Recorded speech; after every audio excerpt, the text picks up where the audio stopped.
Yeah, we're live. Yeah. Yo, what's up everybody? How are you doing? Welcome to Sebastian's Davies Dark Tournament, episode 7. We are live. I know you probably seen one of the matchups I just put up there on accident, so my bad. Joyboy Mark, thank you for becoming a Yonko member. You are truly a joy, bro. Thank you so much. To everybody that's in the chat, welcome, welcome. We are going to have a couple more people come through, so it's gonna be lit, lit. Seb, do you want to say anything to everybody?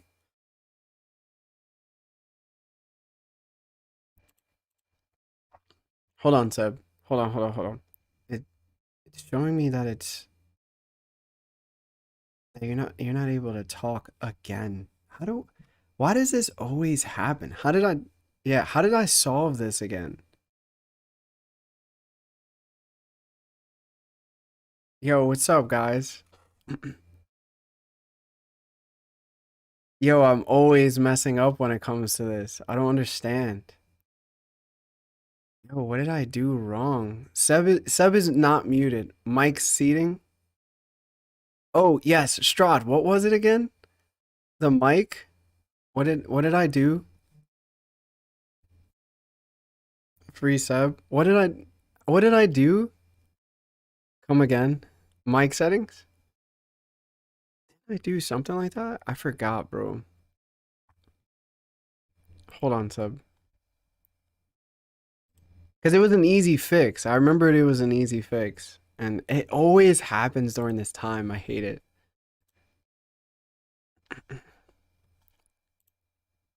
Like the headphones are connected, something. Oh, yes. Yes, yes. Yo, you guys are so good. Thank you so much. All right, Seb, Terrible. talk. The amateurism. The amateurism of this man. Can y'all hear me now? Yeah, they can hear Can you. they hear me? Yeah, they can hear They can you. hear. Yeah, they can hear you. What's up, everybody? Welcome to Davey's Dark Tournament. The streaming episodes where we essentially power scale for several hours and we let you guys argue, and it's awesome. Today we're gonna have a new tournament start. We probably won't be able to get through each of the matchups, but it should be really interesting. For those of you that are in the Discord consistently, you might know we are going to be doing duos this week, and I have the full bracket listed to the left with all the participants. It's going to be really interesting. I decided to some really intriguing matchups in here and just interesting pairings as far as people being connected to each other. I wanted to go with something where each of them could feasibly be on the same side fighting for a or have teamed up in the anime or manga in the past. So as you guys can see, we have some really cool matchups, really cool pairings like Luffy and Nami, Law and Kid, Blackbeard and Kobe, Mihawk and Crocodile. You know, some really cool stuff here. And Larry, I was going to ask you for input on this. We didn't get the chat. How do you want to proceed about it? Should it be if even one person in your if it's arguable that one person in the team dies, that Mhm, team loses. So like if Kaido and Orochi are, fighting and mhm. it's like, yo, they kill Orochi enough times, they just win. They don't gotta beat Kaido per se. They just gotta get Orochi out of there, and Kaido would technically have to protect them. Or do you think we should do straight up who wins? That's the question. I mean, just who wins, I guess. You think? Okay. Yeah. Yeah, I don't know. I think it might be a little more interesting doing it the other way because I feel like if Then we let's just do it do the who other wins, way. Do it the other way then. I wanted your input. You didn't have any major input just now. You just said shrug. I don't know. I mean, But ask the chat. See what they yeah, I guess see what they say, put up a bro. poll. I'm not on the. I don't have the. I mean, I think we're I have. fine. I think the way you're doing it is cool. Like, say it again.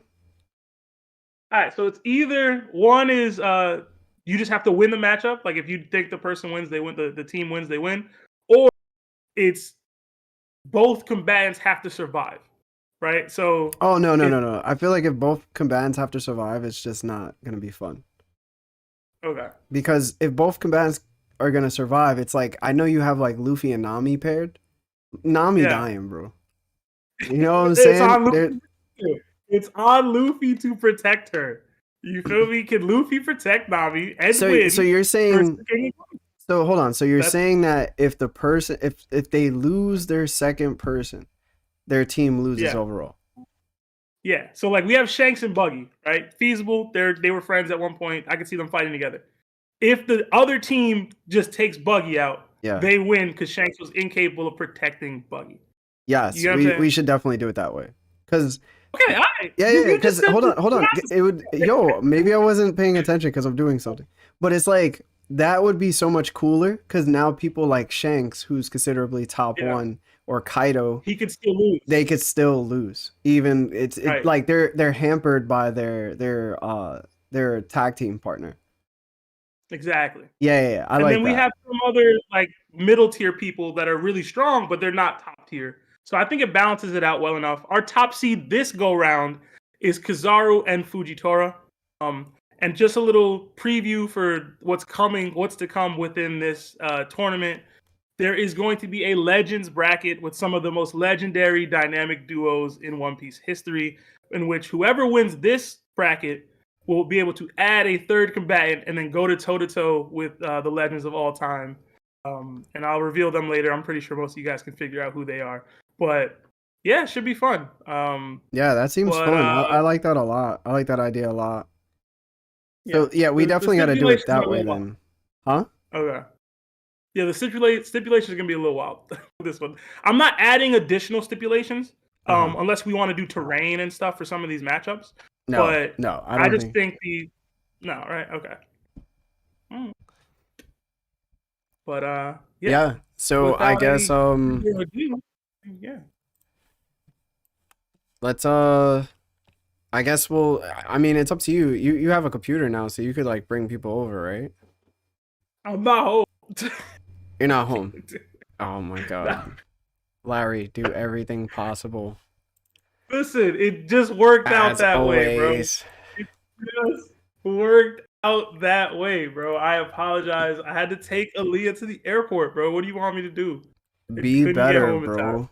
Be I'm better. sorry. I'm trying to be a good uncle, man. I'm trying to be a better uncle. You don't You need to feel be, me? bro. You know what I'm saying? Let her be. She gonna be alright wherever she end up. Take care of y'all nieces, man.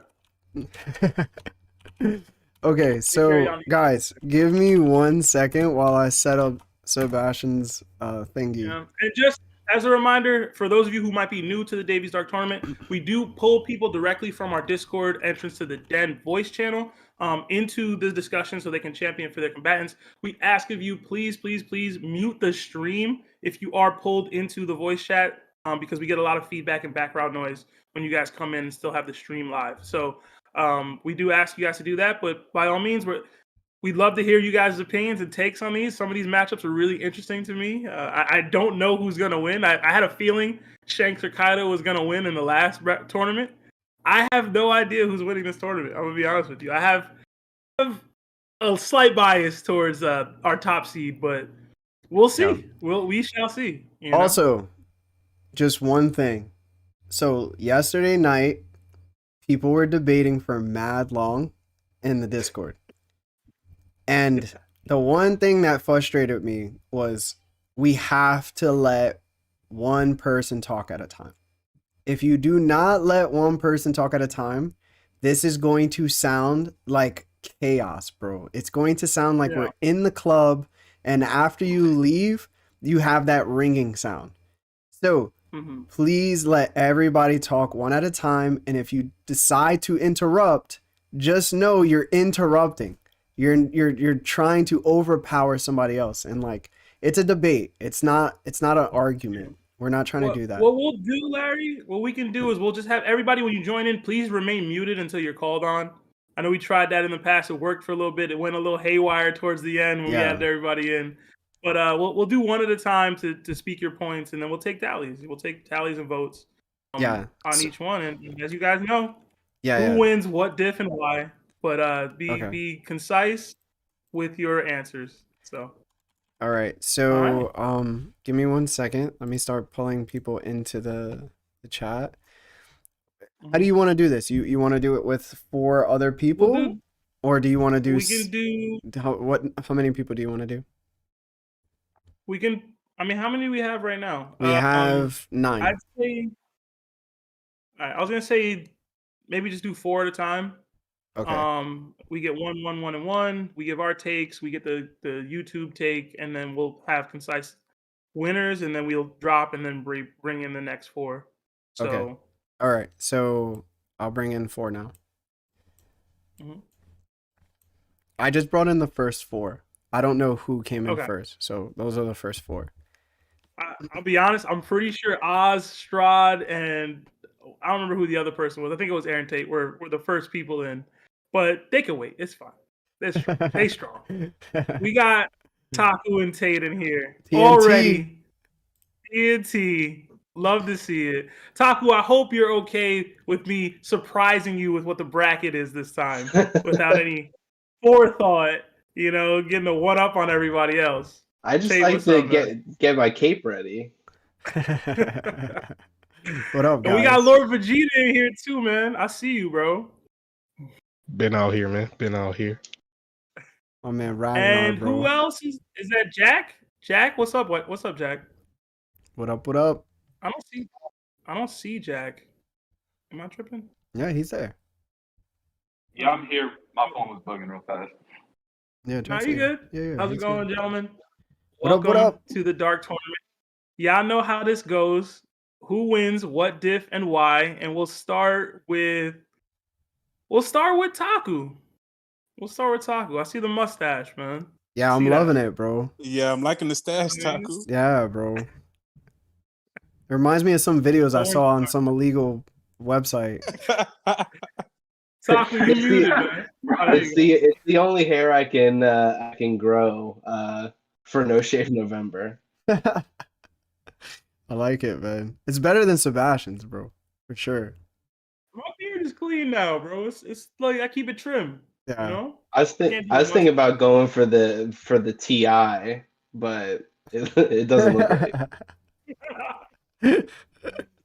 Oh man. But all right. Because we have so many matchups, I actually had to add like a preliminary round. So the 17th and 16th brackets will be fighting for the right to take on our number 1 seed. And as you guys can see, the 17th seed is Doflamingo and Tesoro versus Katakuri and Cracker. So, Taku, which duo is winning? What diff and why? Ooh, that is the matchup. So this is tough. So Tesoro, I don't know. I think that Katakuri and Cracker win. And I think the only reason I think that is because I think Doflamingo gets beat by Katakuri. They both have awakenings. They both are super good with their fruit. The only difference is I think that Katakuri's future sight would help out a lot against Doflamingo. Like I don't think that any of his like parasite strings would be able to work. Um, but I think that he would ultimately get overwhelmed by how versatile Katakuri is with his fruit. Like he's super good at going around stuff. So if like he's throwing strings at him and stuff, he's just weaving it all. And then I just think that Cracker having like infinite army is just gonna overwhelm Tesoro. So, and I don't think that Dofi could keep Tesoro safe in that instance. So I think Tesoro would go down first probably, but that means that he would lose by your rules. Okay. I mean, Gold could bang too now. Don't sleep on Gold. It did take a gear for Luffy to take him out. But okay. That's The only fair. reason I say that is because Tesoro, I mean, from what I mean, you didn't give any other like terrain stipulations. So I'd imagine we're just in a normal island with just, flat whatever. So like he doesn't have the ability to use all of the gold that he would normally have if they were like in his like ship. So That's the only reason I say that. But if they were on Gold's terrain, there's no way that Katakuri and Cracker are winning. Mm. Well, can't gold mass produce the gold in general? Like, I don't know that it matters. Yeah, I don't he's know a that it don't- worker. matters that they're. I think he could just mass produce it at any point. The think? same way Cracker can basically mass produce biscuits. Like, he can just spam gold and just keep flooding the area until he's at that point. Whether I thought Katakuri can get him, I thought that would I be don't know. like a stamina issue eventually, because like you would almost have to assume that he would run out of stamina from using his fruit so much. I don't know. The gold of Paramecia? Yes. So he should run out of stamina at some point. Yeah. So I don't think that his stamina could match up to Cracker's. I mean, because Cracker's used to mass producing his Biscuit Warriors because he never really fights firsthand, at least from what we've seen. It's usually, I mean, Yarouge got, kind of hit up by his Biscuit Warrior. He didn't even get to see the real him like Luffy did. So I would that to me seems like the stamina would definitely go to Cracker in that. And like I said, I think that Katakuri will beat Doflamingo. I think he would overwhelm him. Doflamingo is really fucking strong though, so it's like it's so tough. But I still have Katakuri and Cracker. But I would say that it's probably extreme diff. All right. Okay. I gotta follow Taku with Tate. So, Aaron, who you got? What diff and why? So I got Doflamingo and Gild Tesoro. Okay. I think Doflamingo and Katakuri would cancel each other out. They are both awakened. They do both have Conqueror's Haki. Of course, Katakuri has Future Sight, but I honestly, and this might be, I think Doflamingo would have done a better job for a longer period of time than Luffy did on Whole Cake Island. But that's just my opinion. Because I think Doflamingo he's a little more versatile. And then he can also repair himself from the inside as well, right? Luffy wasn't awakened at the time, right? So that's something that Doflamingo would have had, to be able to use against Katakuri. So I think ultimately they would cancel each other out or keep each other occupied to where it becomes a one-on-one between Gild Tesoro and Cracker. I don't think Cracker's durability is just killing Gild Tesoro's, because we do have to remember he was basically controlling an entire island with his devil fruit. Like everybody that stepped on the island or the ship, whatever, the huge turtle or whatever the ship was, everybody that stepped on it, the gold that was raining down was immediately got in their systems that he was able to control it, right? So you can think of it as possibly a type of passive ability, the way that Kaido was lifting the island while he was fighting with his, flame clouds. So I think that actually speaks more to Gild Tesoro's stamina with his devil fruit always being active versus Cracker not activating his devil fruit until he makes a biscuit, right? So it's an argument could be made that Gild Tesoro's stamina matches, if not outmatches, Cracker's. And I think the fact that Gild Tesoro is awakened does give him an advantage over Cracker. So that's why I say Doflamingo and Gild Tesoro probably edges it out over Katakuri and Cracker. Okay. I listen. I'm still undecided on this matchup, so I can go either way. I'm really waiting for somebody to show me why right now, and y'all doing a pretty good job right now on both sides. But all right, thank you, Tate. Let's go with Jackie.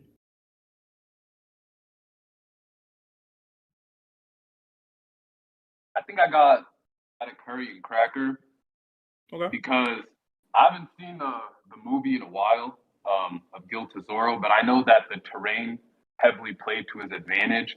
He was sprinkling gold on everyone who came up.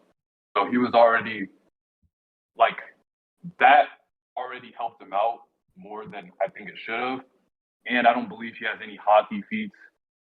I don't remember him using any type of hockey. Cracker has stronger haki, I think, than Doflamingo. I think Luffy said that was the hardest armament that he faced up to that point when he just came off fighting Doflamingo. And even though Doflamingo is awakened, I think Katakuri's ability is a lot better. He has a special paramecia, whereas Doflamingo's was a relatively average paramecia devil fruit. So I think in that matchup, even though Doflamingo, they're both conquerors, but Katakuri was known to have, I think, an advanced form of armament, and he has future sight. So I think he takes that over Doflamingo. And then Cracker, I think his ability and Tesoro's ability are somewhat matched. Cracker can just create biscuits at will, pretty much. And we know that he's a strong fighter from his fight with Luffy. I mean, it's hard to say because Tesoro doesn't have much background and that movie was, I believe, was not canon.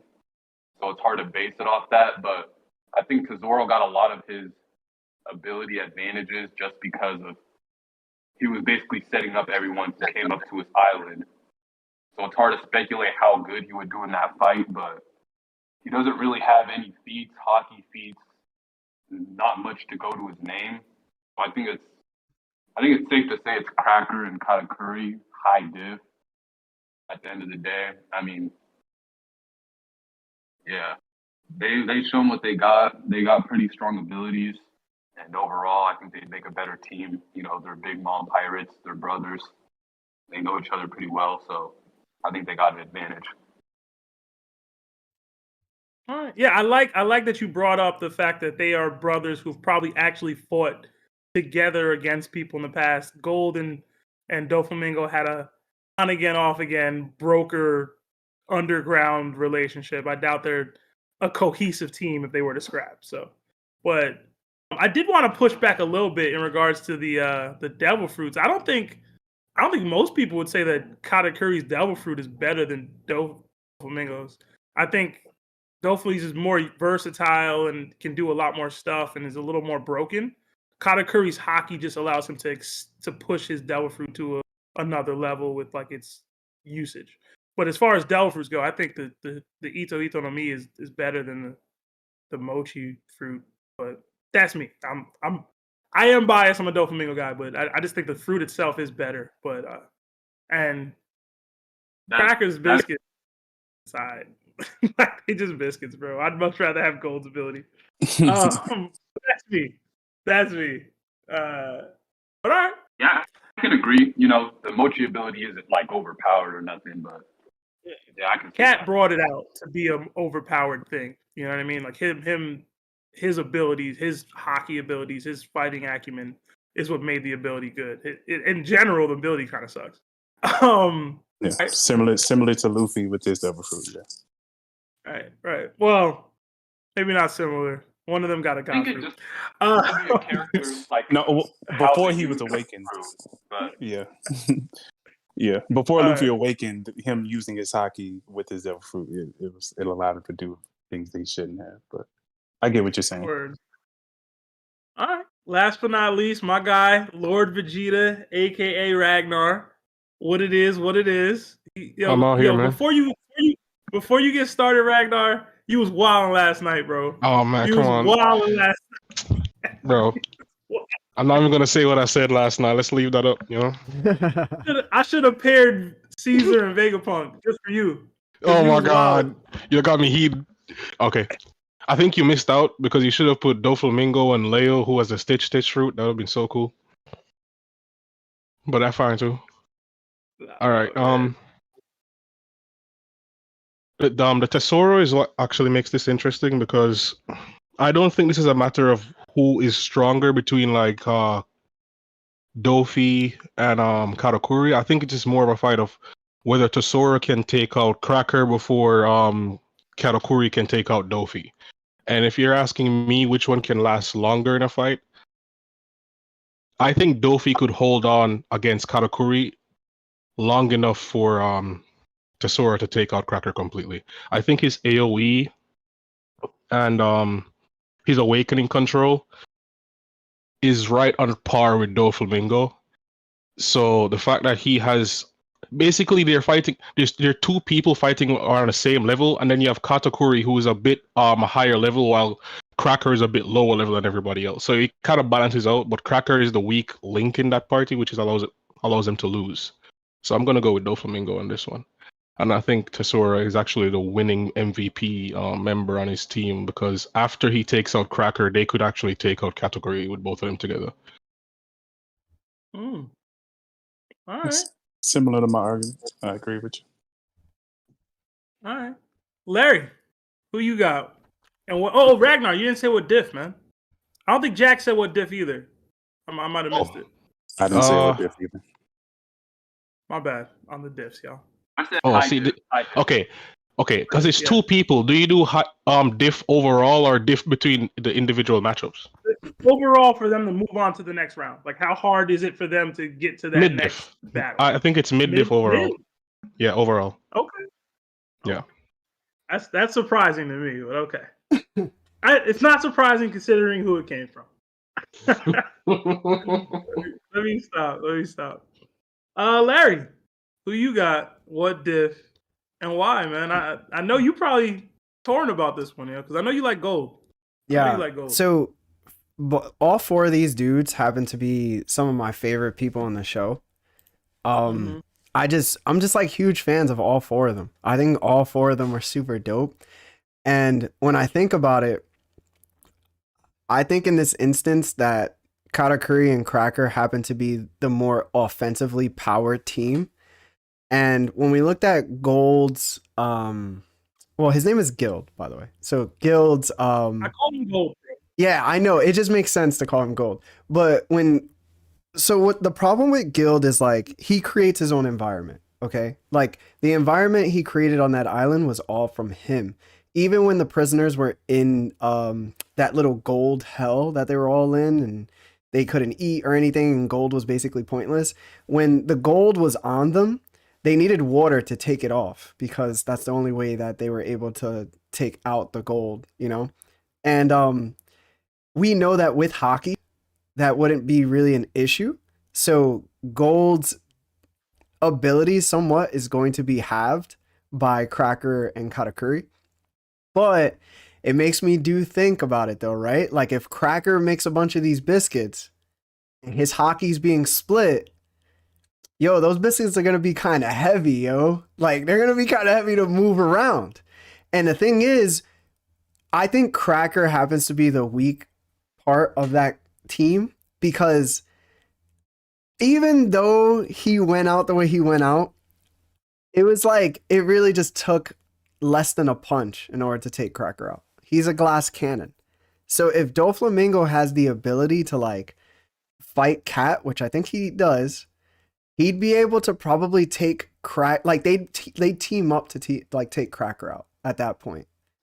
And it really comes down to like, I don't know, bro. This fight is so good because I keep thinking about all the possibilities and scenarios between both of them. And I'm just like, listen, Tesero might not have the offensive capabilities, but I feel like the defensive capabilities would be really hard to get past. Like, how hard is it to break a gold ball? You know what I'm saying? Like, how many times is he going to put a gold ball on Cracker's, like, you know, soldiers? And, like, Katakuri has to move in between that.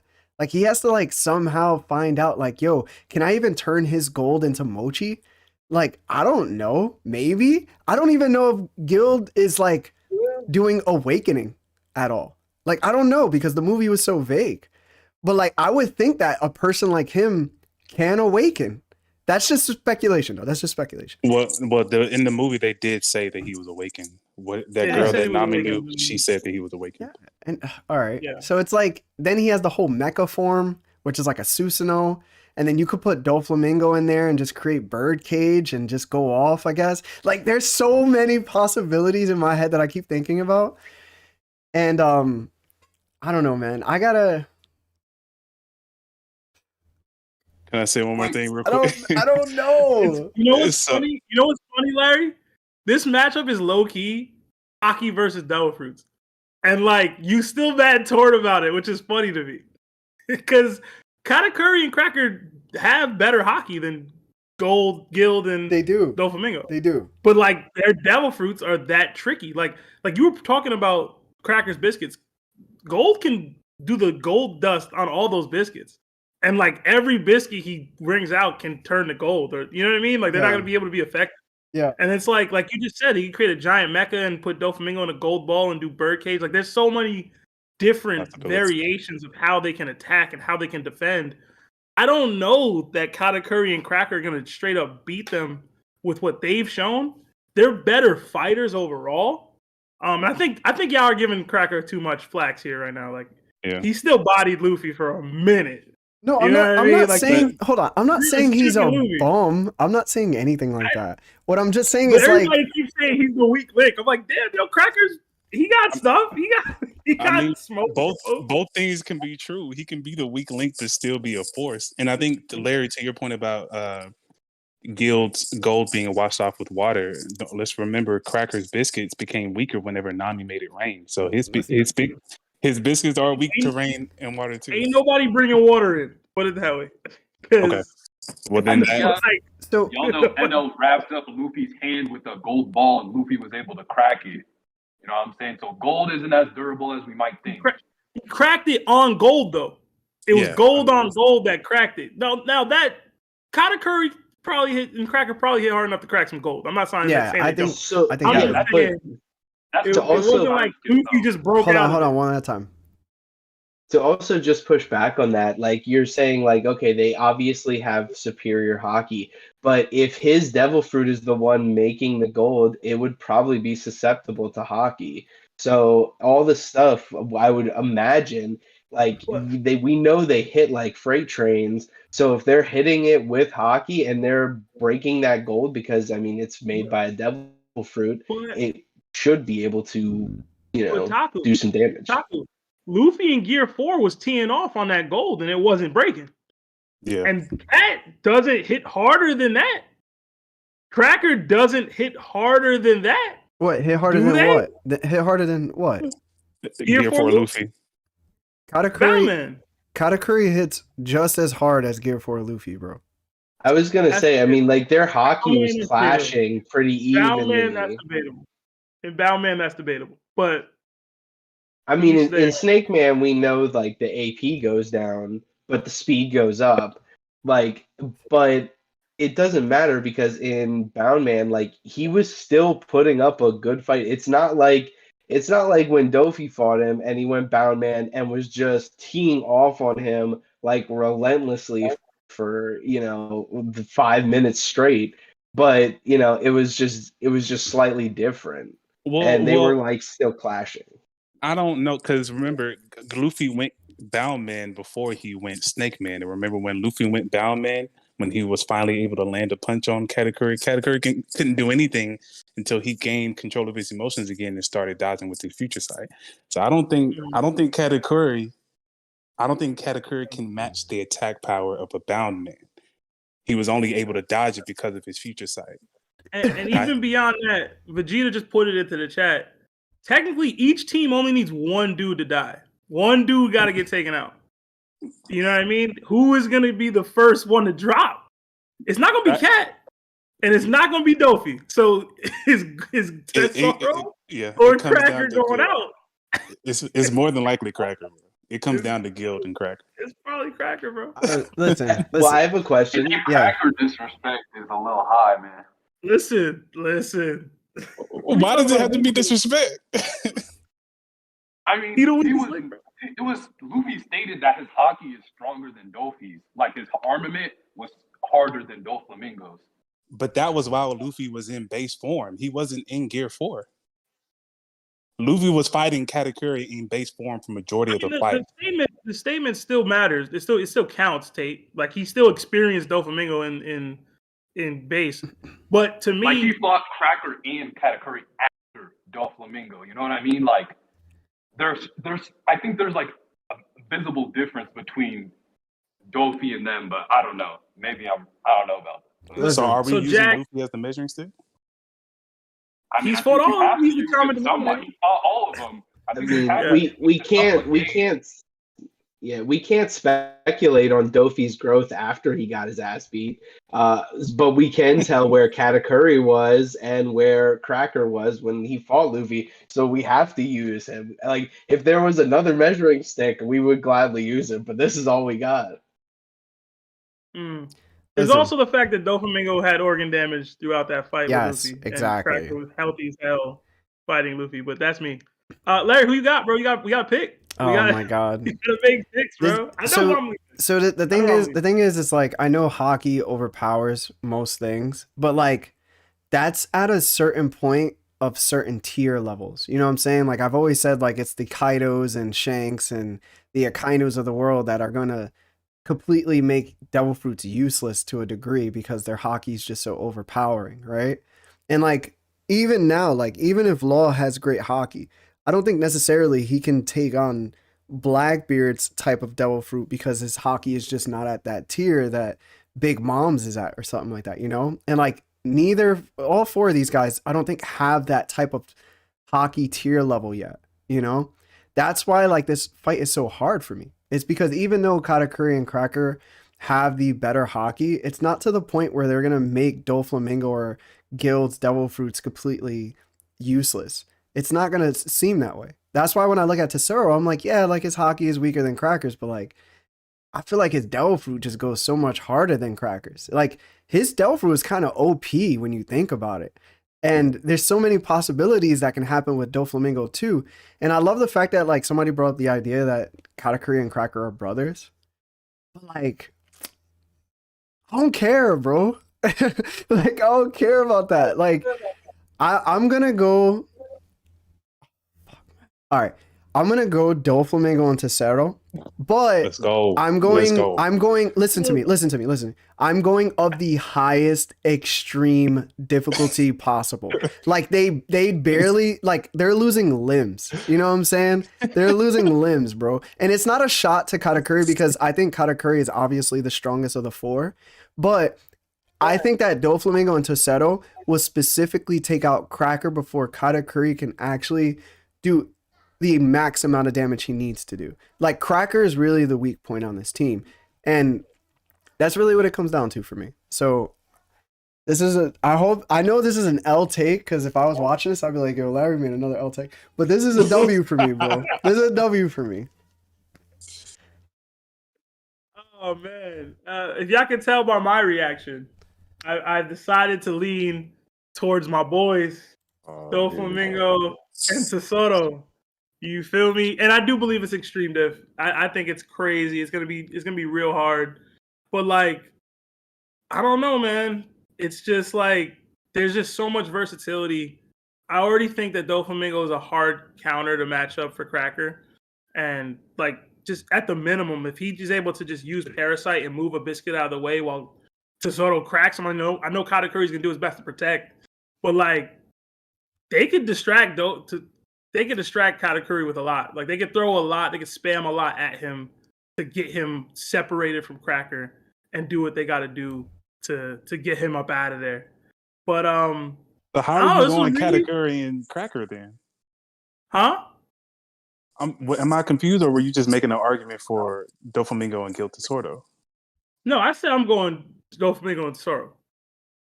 Oh, I thought you said you were going Cat and Cracker. My bad. Nah, okay. I wanted to. I was going to. When I set the matchup up, I thought I was leaning that way. Oh, okay. But when I thought about how the fight would play out, I don't know. Maybe I wanked Dofi too hard, bro. But I just feel like there's so much they could do, bro. What's going on? Okay, so if you were to switch the matchups, right? Do you think Dofi could end Cracker faster than Katakuri could end Tesoro?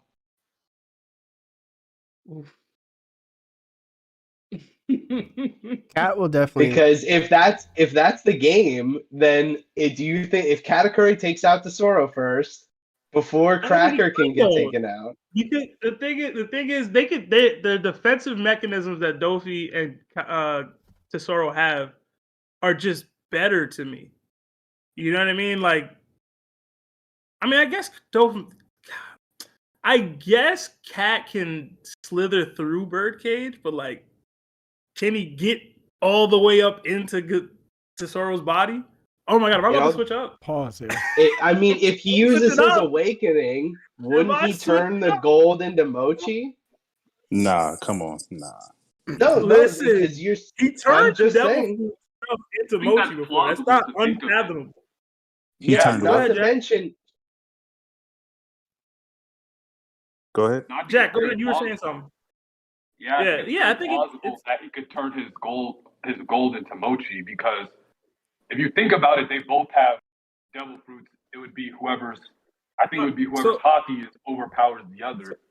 So I'm gonna say this though, Jack. I'm gonna say this: if we're giving that to Katakuri, then can't we say Doflamingo can turn Cracker's biscuits into string? Yes, if we giving Cat that, he's awakened. But Cracker has stronger hockey than Doflamingo. But Dofi's also a conqueror. Stronger hockey. He has stronger armament hockey. Specifically armament hockey. Doflamingo is a conqueror and Cracker is not. And Cracker is the only unawakened user. Do you think that if he was using hockey on his biscuit soldiers, do you think that he could then turn them into a devil, like into strings? Because I just don't see that, considering that, you know, the hockey is used to guard for it, is armament. So I don't think that his awakening, which is a devil fruit, would be able to overtake that.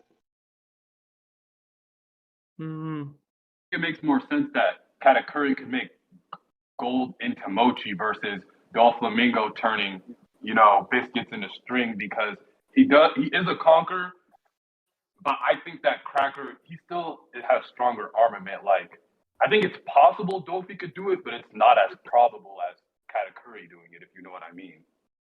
So you're saying Cracker's armament hockey is stronger than Doflamingo's conqueror's hockey? I'm saying stronger armament. Just because he has conquerors, I don't think it necessarily means that he can just overpower Cracker. You know what I mean? Just because you have conquerors doesn't necessarily give you the ability to surpass somebody. I mean, they both in their prime, you know, like almost getting there. So Doflamingo definitely gonna grow during that fight, right? Like, I don't know, man. I don't know. Listen, I just call that Doflamingo peaked already. I don't know. Like, I think we already stated, like, Doflamingo is at it. Like, we can safely say all these characters like at their peak, right? So, like, if we account for growth, we have to account for every character. I mean, it's different with conquerors, though, right? Like, it has to be different. I think that Katakuri fight, right?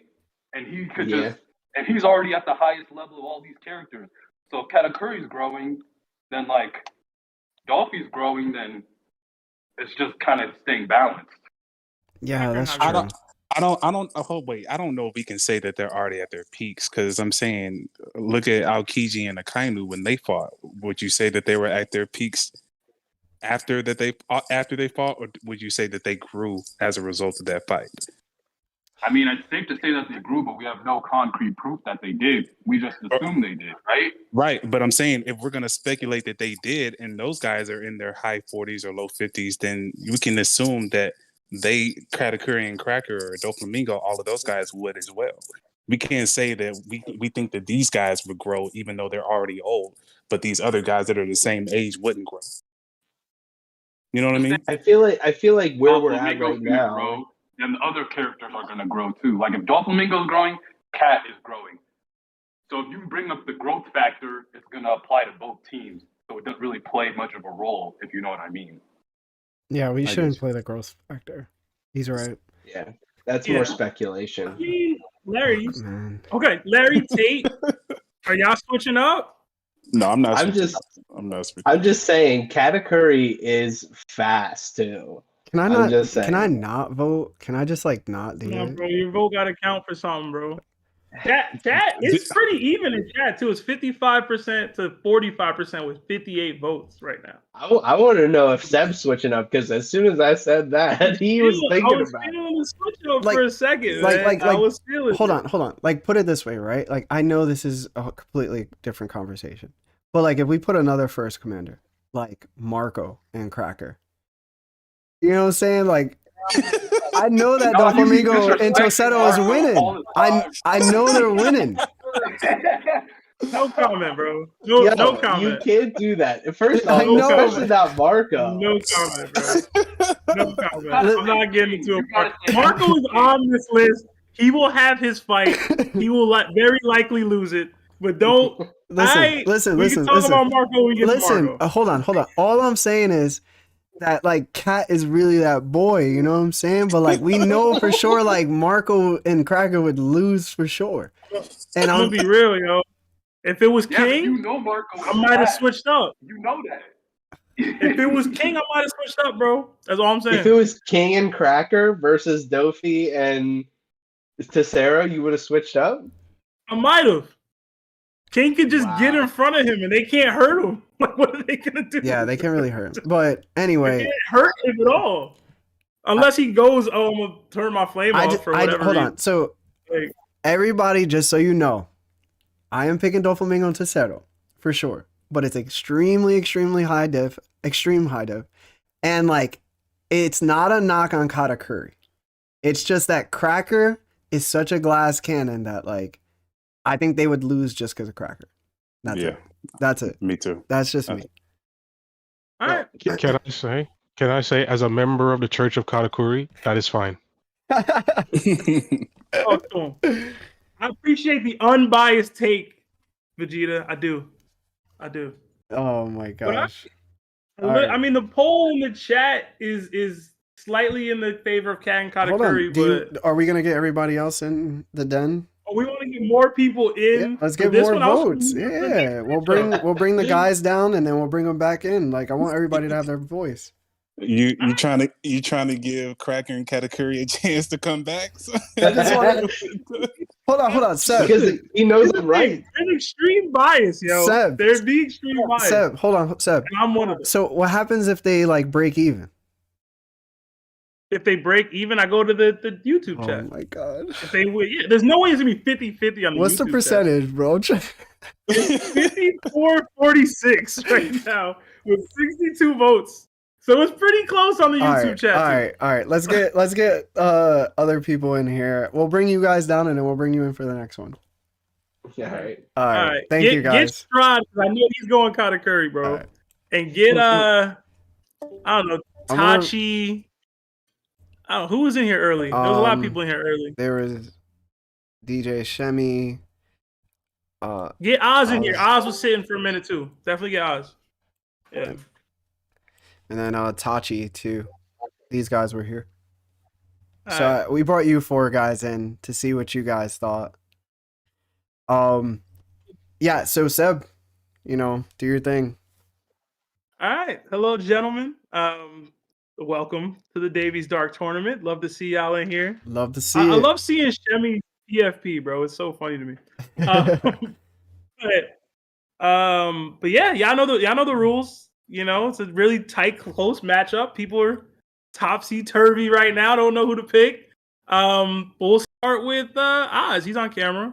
Who you got? What diff and why? Why is this even a question, bro? What do we always say in these chats? Is it devil fruits or is it hockey? Even Larry backed off on that one, Doug. At least a little I'm bit. just saying, bro. We're always saying that it's hockey, and like, come on, bro. Let's. Top tier. At the top tier, if you can access Advanced Conquerors Hockey and Sky Split, yes, you can nullify a Devil Fruit. That's not going to be a problem for you. Yeah. But like Cat's not doing that. I'm not trying to knock Cat. He's not doing that. He's not hurting Yanko.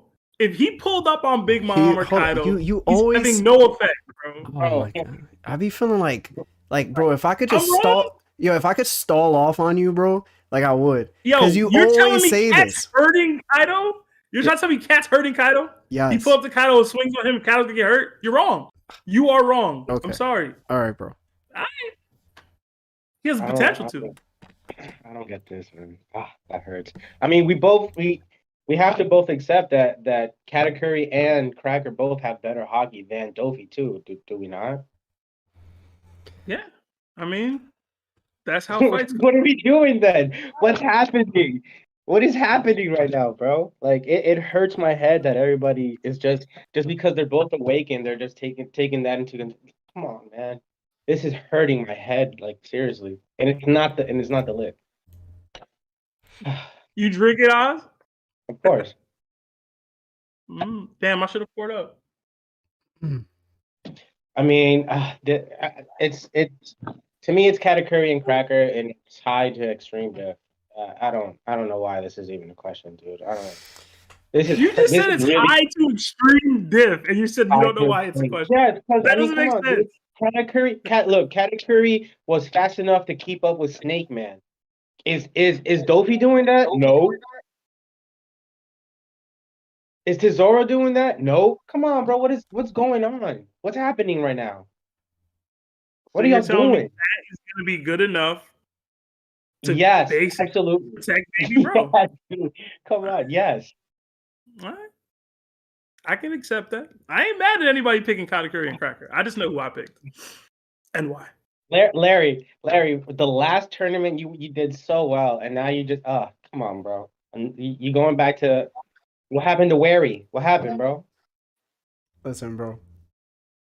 I don't know, man. This is a good fight. I don't know, man. I like all four. Like I said, like if they don't have the top tier of hockey that like cancels out devil fruits like that. You know what I'm saying? Absolutely, I believe in I absolutely, but they still have better armament hockey than Dofy, and Gild doesn't have. At least to my knowledge, I don't remember him having any hockey feats. Real quick, who has better armament hockey? Bowman, Luffy, or Cracker? Wait, are we talking about like Bowman during Whole Cake or Bowman now? Bowman during the fight with Cracker. That Bowman. I think Cracker had a little bit better because I mean he did pierce him, and hey man, if it was Snake Man, then different story. Yeah, but I mean if you feel that, you feel that. But it's Cap, I'm here to tell you right now. And I mean, Luffy look, had stronger armament hockey in Bowman than Cracker did. And Larry, both of them being brothers does matter because that's teamwork. That's teamwork. Oz, my point with that was Luffy was able to break through the biscuits with relative ease in Bowman, right? Even though like using superior armament hockey to the hockey that Cracker was imbuing those biscuits with. But the versatility and the devil fruit that he was utilizing in that moment still was able to negate and push Luffy and prevent him from taking him out, even though he was a better armament hockey user in that mode. So you can't just go, yo, hockey stronger, he wins. That's not how it works. Matchups still matter in One Piece, man. They still matter. At least on these levels. On these levels. How do you know that his Crackers didn't have armament hockey in order to like, you know what I mean? Like to actually be able to take when Luffy was attacking them in base, he said, yo, his armament is stronger than Doflamingo's. Talking about the biscuits that Luffy was attacking in base. So he's clearly using armament hockey, imbuing them on those biscuits when he's fighting. So when Luffy went Bowman and attacked them and destroyed them, his armament was superior to Cracker's imbued hockey then. But again, Luffy still couldn't get in that ass for an extended period of time because of the versatility of his devil fruit and how he was utilizing it. So again, at this level, like Larry said, at this level, these levels, you can't just go, okay, this dude's hockey stronger, therefore they win. You have to match it up and determine who wins in the matchup. If you still think it's Cat and Cracker, that's fine. But you can't just go, yo, their hockey are better, therefore they win. That can't be it. Look, all right, let me ask you a question then. Who do you got, Cat or Dofy? Cat. Okay. Who do you have then? Cracker or Tesoro? I'm up in the air about it. I am actually. Come on. I rank Tesoro higher than most people do. Take out Gild so much. Come on, bro. What are we doing, bro? Listen, Cracker's not an endgame movie villain, bro. He's not a movie villain. Listen to me. Dofy is without a doubt my favorite antagonist in the whole show. Like you're not gonna do nothing's better than Dofy in my opinion, to be honest. Well, come on, bro. We talking about fighting. We talking about. I mean, how long was Dofy and Dressrosa just chilling, not actually fighting out in the sea? How long was he out there? How long was he complacent in Dressrosa? like 10 years, was it 10 years that since he took over Dressrosa? Okay, now Cat, you think Cat was just chilling at Whole Cake the whole time? Yes, it's actively a proven fact that he was. I don't know if he ever left the island in his life. Hold up. Then why was it that when the wedding was coming through, they had to wait for Katakuri to show up? He wasn't in Whole Cake. What are you talking about? No, Whole Cake is a bunch of islands. He has his own island on Whole Cake, like in Totaland. But like you still gotta travel. They said that they were waiting for 3 days for him to show up, so he wasn't in Totaland. Was that them or the Germa? I'd have to go back and read that. I thought that was the Germa. No. They were waiting for Cat 2 for 3 days. That's why when he showed up, that's why it was so like like. Listen, Cat has highlighted that his comp ain't all that strong himself, but whatever. All right, you got Cracker. I'm not mad at it. I'm not mad. Katakuri and Cracker high to extreme. Okay. All right. Hachi. I'm gonna be very polite. I'm gonna be very concise. Thank you for allowing me this time.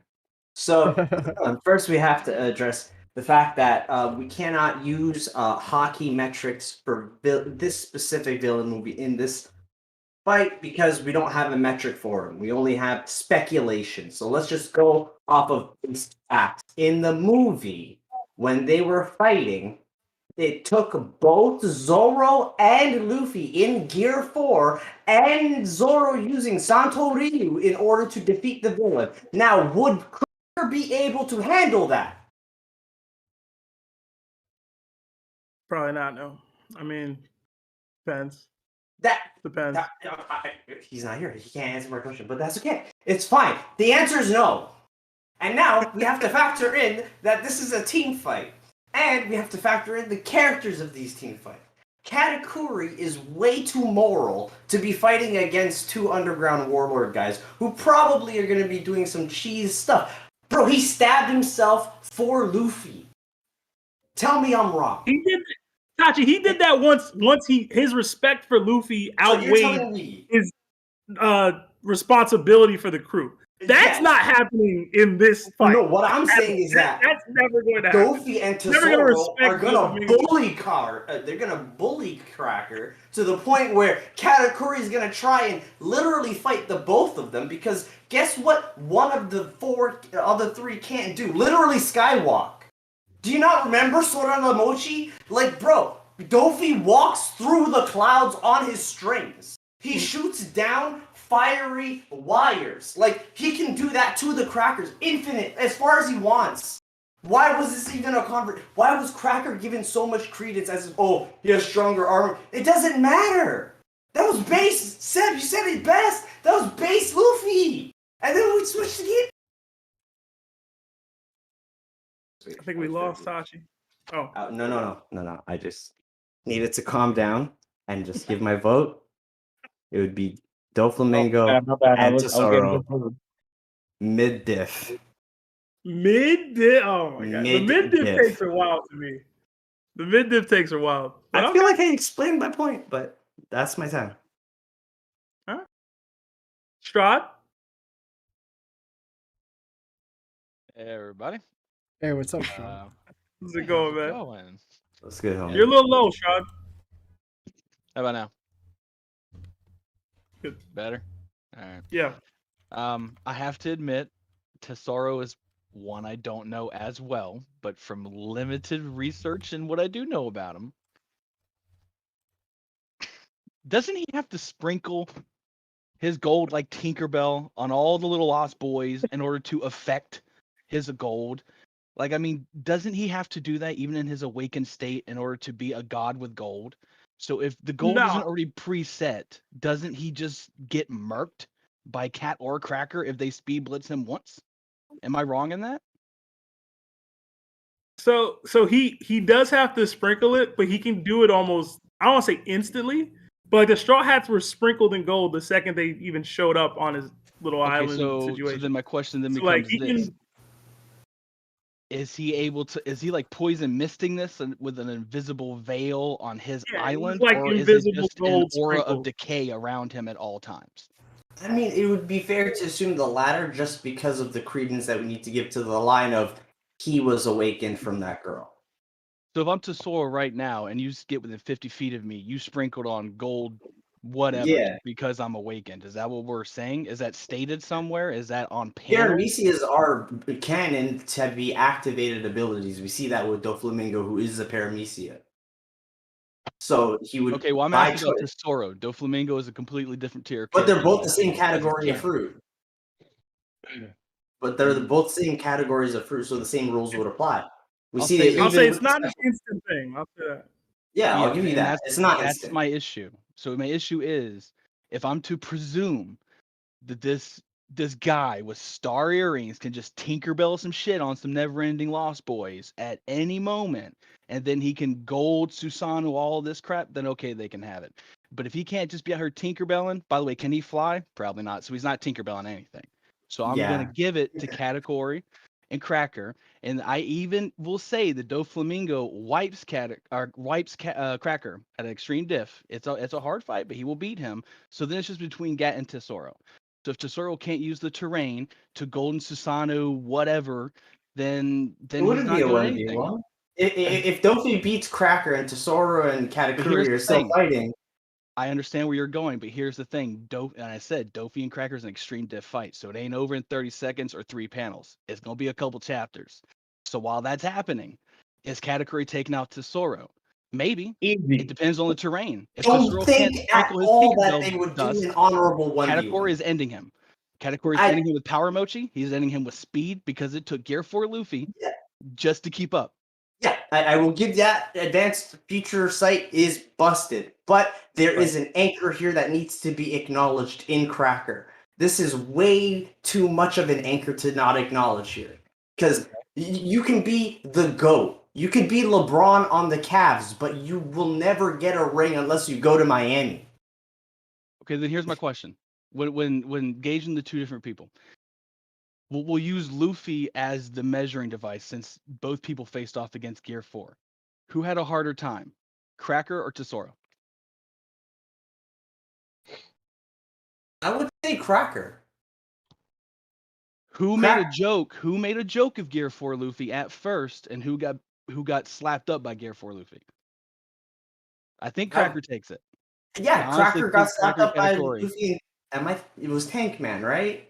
It was when he was eating all of his biscuits and just did super defense and just decided to launch him to the other side of the new world, like he said verbatim.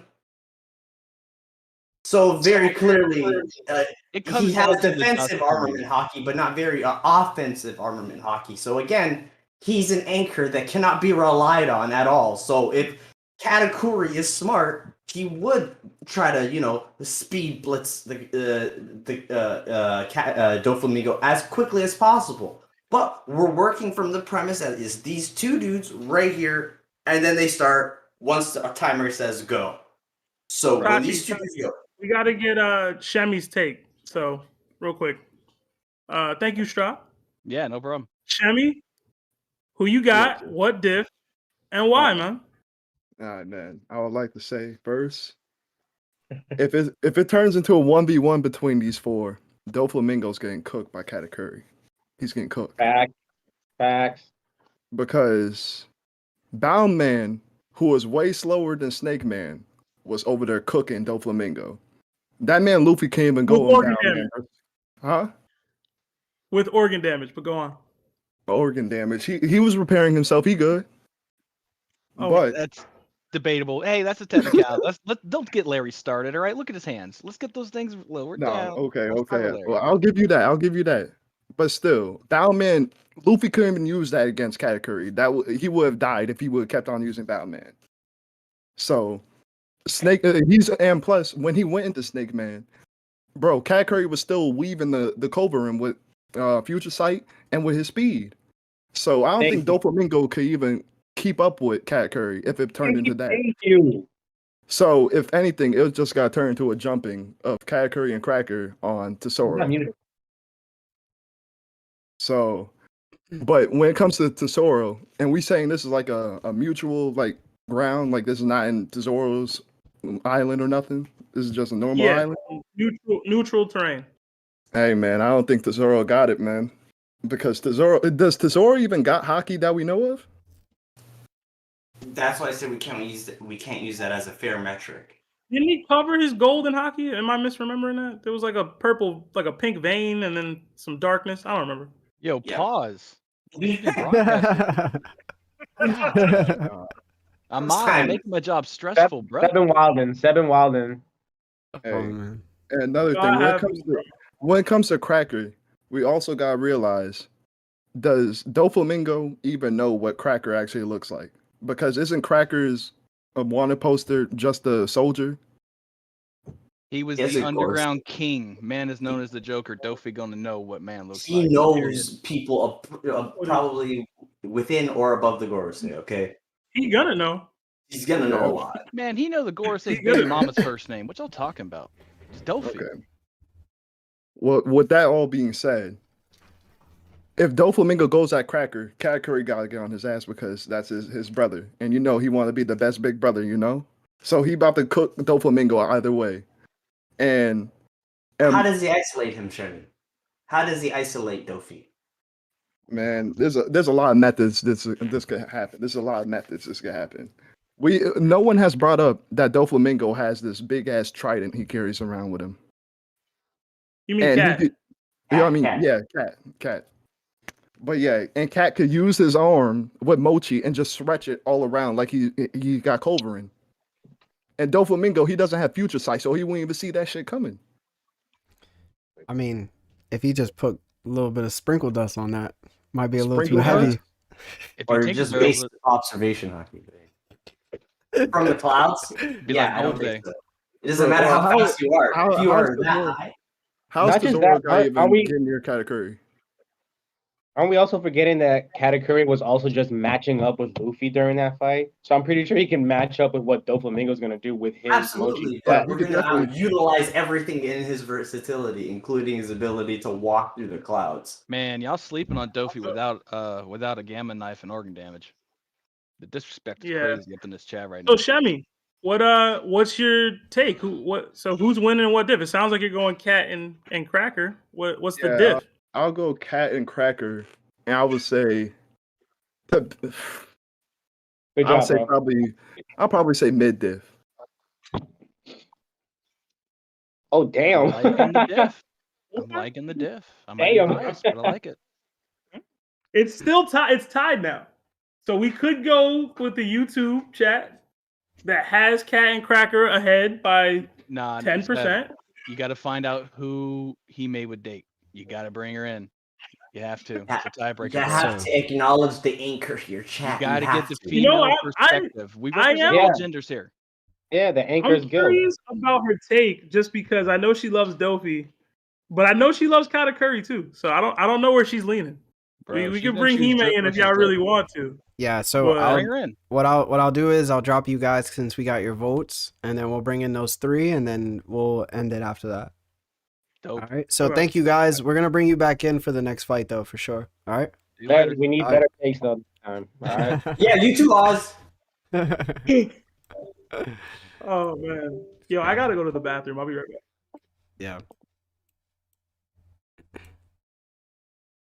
Hey guys, you are in for the final votes for this fight.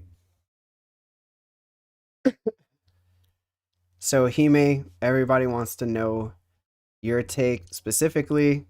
So I guess we'll start off with you and then we'll go to Illusion and Buzz. All right, y'all can hear me? Yeah. All right, so look. First of all, my favorite all of these four is Doflamingo. Yeah. But as much as I love Doflamingo, I gotta give it to Katakuri Mhm. because I mean, if we go like with logic, if we just compare Luffy, how Luffy won against Doflamingo versus how Luffy won against Katakuri is stronger than Doflamingo if we just look at the fights and like at the time where these fights took place. And also we don't know like if Doflamingo got stronger from his last fight with Luffy up until like the fight with Katakuri, so we can't just base speculate on that. So I'm just gonna go with the fights that we saw. Mhm. So I think that Katakuri wins this. As for Zoro and Cracker, it's a bit icky because like Tesoro, we just saw him in a movie, and I feel like maybe Cracker could, put maybe armament or something on himself and like not get touched by the gold and maybe like protect himself from it, so he could like counter it somehow. So that's why like I would give it to Cracker, because I feel like Cracker would be stronger like in a fight, and if he doesn't get touched by the gold. So overall, I think Katakuri and Cracker wins high diff. Katakuri and Cracker wins high diff. Yeah. Okay. Even though I love the Flamingo, I mean, I feel bad for my boy, the Flamingo. No, Yeah. I get it. All right, so Katakuri and Cracker go up 1 when Sebastian gets back. We'll do it.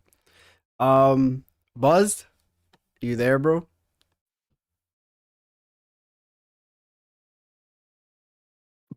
Yeah, can you hear me? Yeah, can hear you now. What's up, man? How are you? I'm doing well. How about you? I'm all right, man. So who you got, and who goes forward at what diff? So I have to be honest, I have not seen One Piece Film Gold, so I've been looking it up on the wiki. From what I've seen, since he can't actually manipulate the gold unless he touches it first, I think Cat and Cracker got this. They both showed that they're strong. Cracker fought the MC of the show, Luffy, held his ground. I think they win.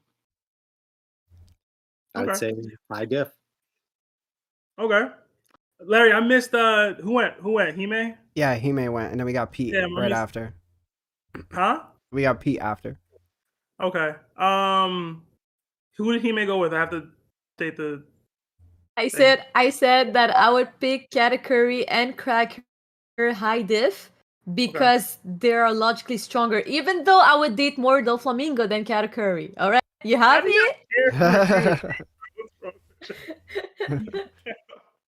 Okay. It looks like we have a team pulling away, but we'll take parties' input real quick before we move on. I'll keep it short. I gotta go with Dofi and Tesoro, to be honest, because I just don't think that Katakuri and Cracker have the they don't got the pop to break through that level of defense in a timely enough manner where one or the other wouldn't lose first. Like, because even though like we can say Katakuri's strength is comparable to, Gear 4 Luffy. Luffy hit Katakuri like 12, 13 times. Katakuri hit Luffy like 100 something, like crazy amount of times to do a similar amount of damage. So even though the results may be similar, the actual attack power I don't think is the same when you're looking at each individual attack. And I don't know if Katakuri's dealing that level of damage fast enough for Cracker not to get beat by, because whichever one Cracker has to fight, he's losing between these two. So I think he loses faster than Katakuri can beat the other, and that just kind of puts him in a bad spot. Yeah, that's fair. I mean, based off the results of the voting, it looks like Cat and Cracker are gonna take it, but that's totally fair. It be like that sometimes. Yeah, sometimes the wrong people win. Happens all the time. But Seb, you gotta stop putting movie villains. You gotta stop I will putting movie villains. always put movie villains in these. I don't care. Party. Nonsensical powers. We need broken people in these matchups. Okay, it gets the best conversation. Yo, he's too funny, bro. All right, so I guess let's push them forward. They win. Submit the scores.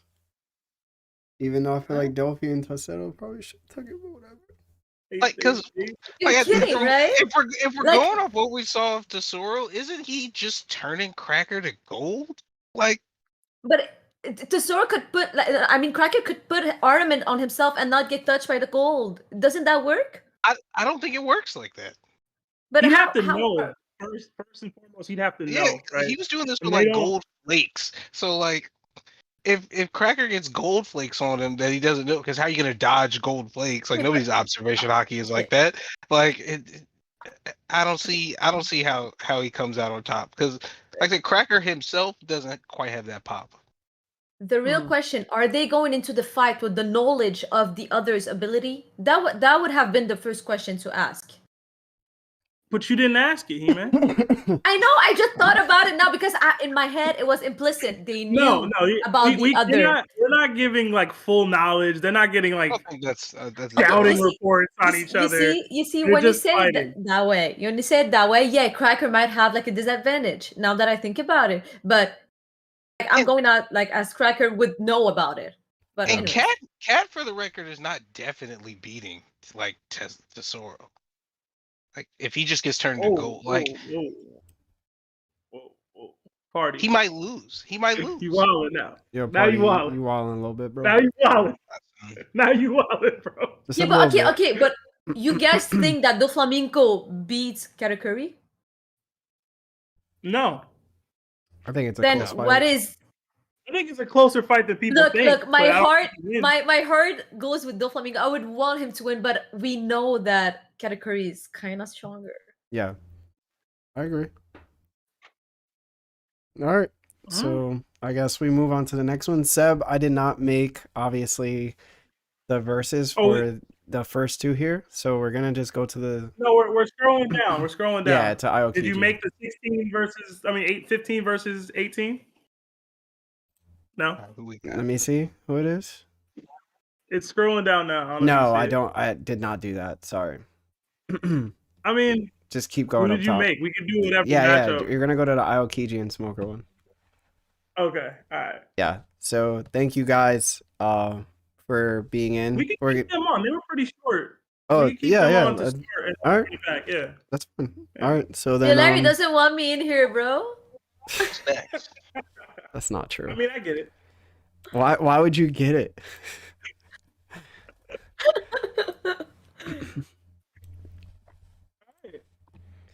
So same deal, y'all. And I want to point out that a picture of this matchup specifically I saw on Instagram and is why I decided to do the duos. And I will send that picture into the Discord for y'all all to see. It's a super dope drawing. And that artist does great work. But all right, who y'all got? What diff and why?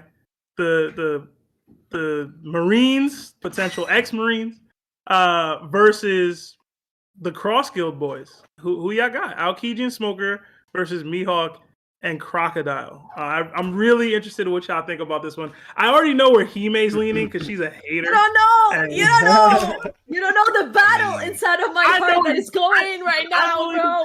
Money up. I'm willing to put money up that I know what Hime's answer is. And Larry, I will text it to you right now before she goes. And I'm going to go with Party Pete first because he went last, just so that she doesn't get to give hers off. Okay. I think I'm gonna go Mihawk and Crocodile because Smoker just can't fight at this level. Like he gets his butt whooped. Like Crocodile. Nah, I really don't think so because Smoker's not even that good at using his Logia Devil Fruit. Crocodile is, for all intents and purposes, pretty good with using his. But Smoker, he barely be using that to save his life. That's why he was getting beat by Virgo like that. I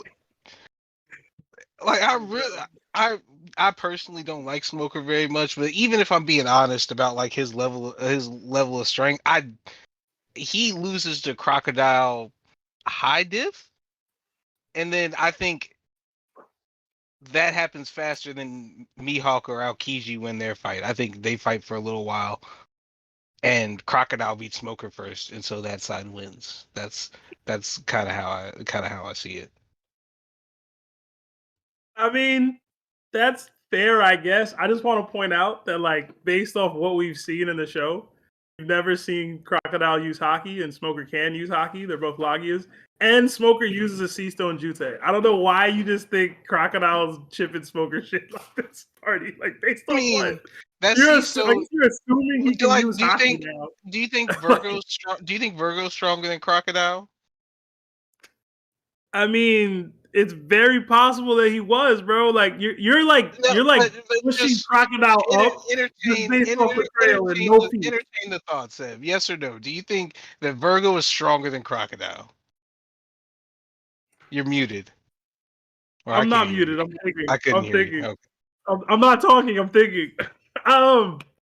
Yo, again, Oh. portrayal wise, I want to say Croc, but like based off like Virgo full body hockey and Rokushuki techniques flying, like what he knocking Virgo out full body with? hockey What is is 0 for 2 Crocodile in One knocking Piece. Virgo It out didn't with, work. bro? Like, Listen, I I think love listen, Crocodile uses Crocodile. his devil fruit better than. Crocodile is my boy. Without Crocodile, this doesn't. We're not even here. Without Crocodile, I'm not getting that deep into One Piece. You get what I'm saying? That's my guy. Yeah. But Are we really gonna he's say talking Crocodile about doesn't have fighting right armament now, hockey? bro. Is that what we're saying? Huh? Are you saying Crocodile doesn't have armament hockey? I didn't say he doesn't have armor hockey. I'm just saying we haven't seen him do shit. Like I'm not gonna be like, oh well, just cause Crocodile's my guy, I'm giving him all of his stuff. He's just beating people that have hockey when I haven't seen him do it. I assume he has it, but even if he did, like, is he not? I mean, I guess he could beat Smoker. It's not too crazy to beat Smoker.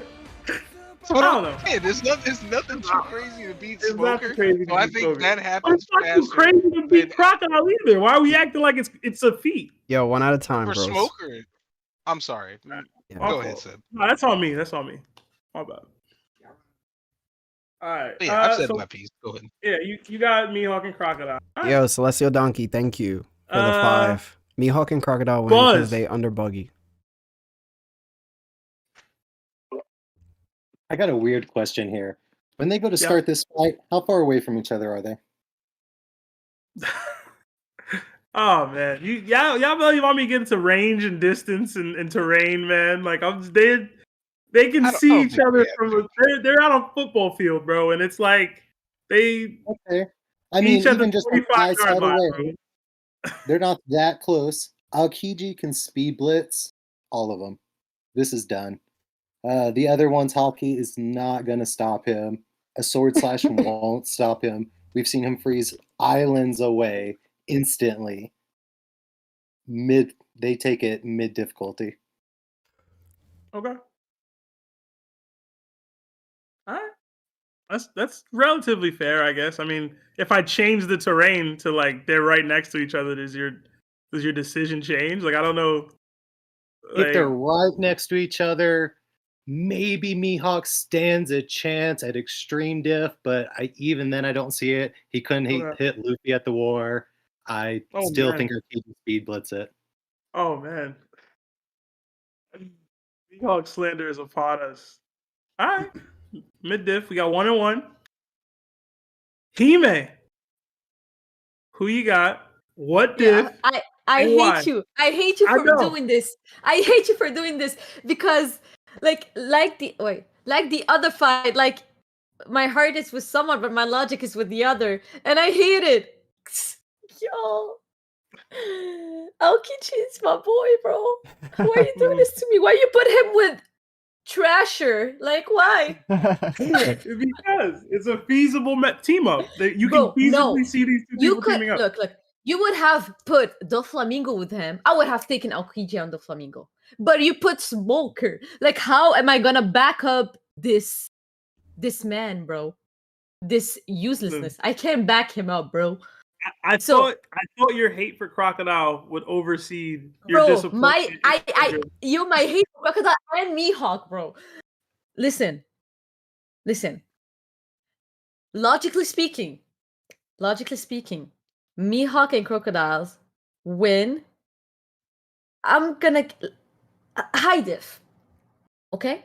I'm not gonna go extreme. I think high diff because I don't even count Smoker at this point.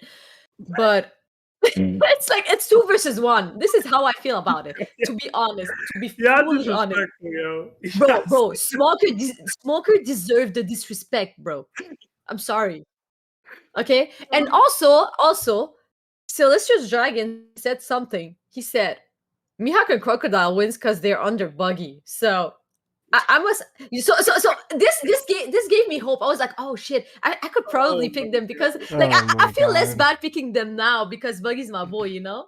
So I feel a bit less bad. But logically speaking, Mihawk and Crocodiles take it. Like let's be honest. Anybody who says the opposite is they just want to have a wild take and like go off. I respond to Buzz's previous statement. Yeah, go ahead.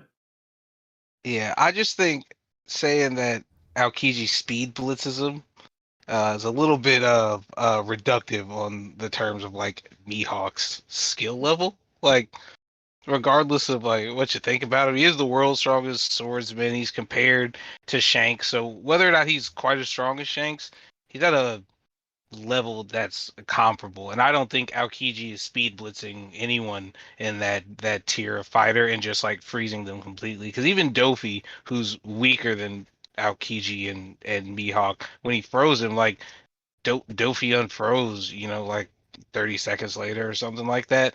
And Mihawk is presumably on a totally different level of hockey and just sword skill, to where he's probably not just going to get frozen if Aokiji just rushes at him, which is why Aokiji probably wouldn't just do that, and he'd have to have like a tactful fight.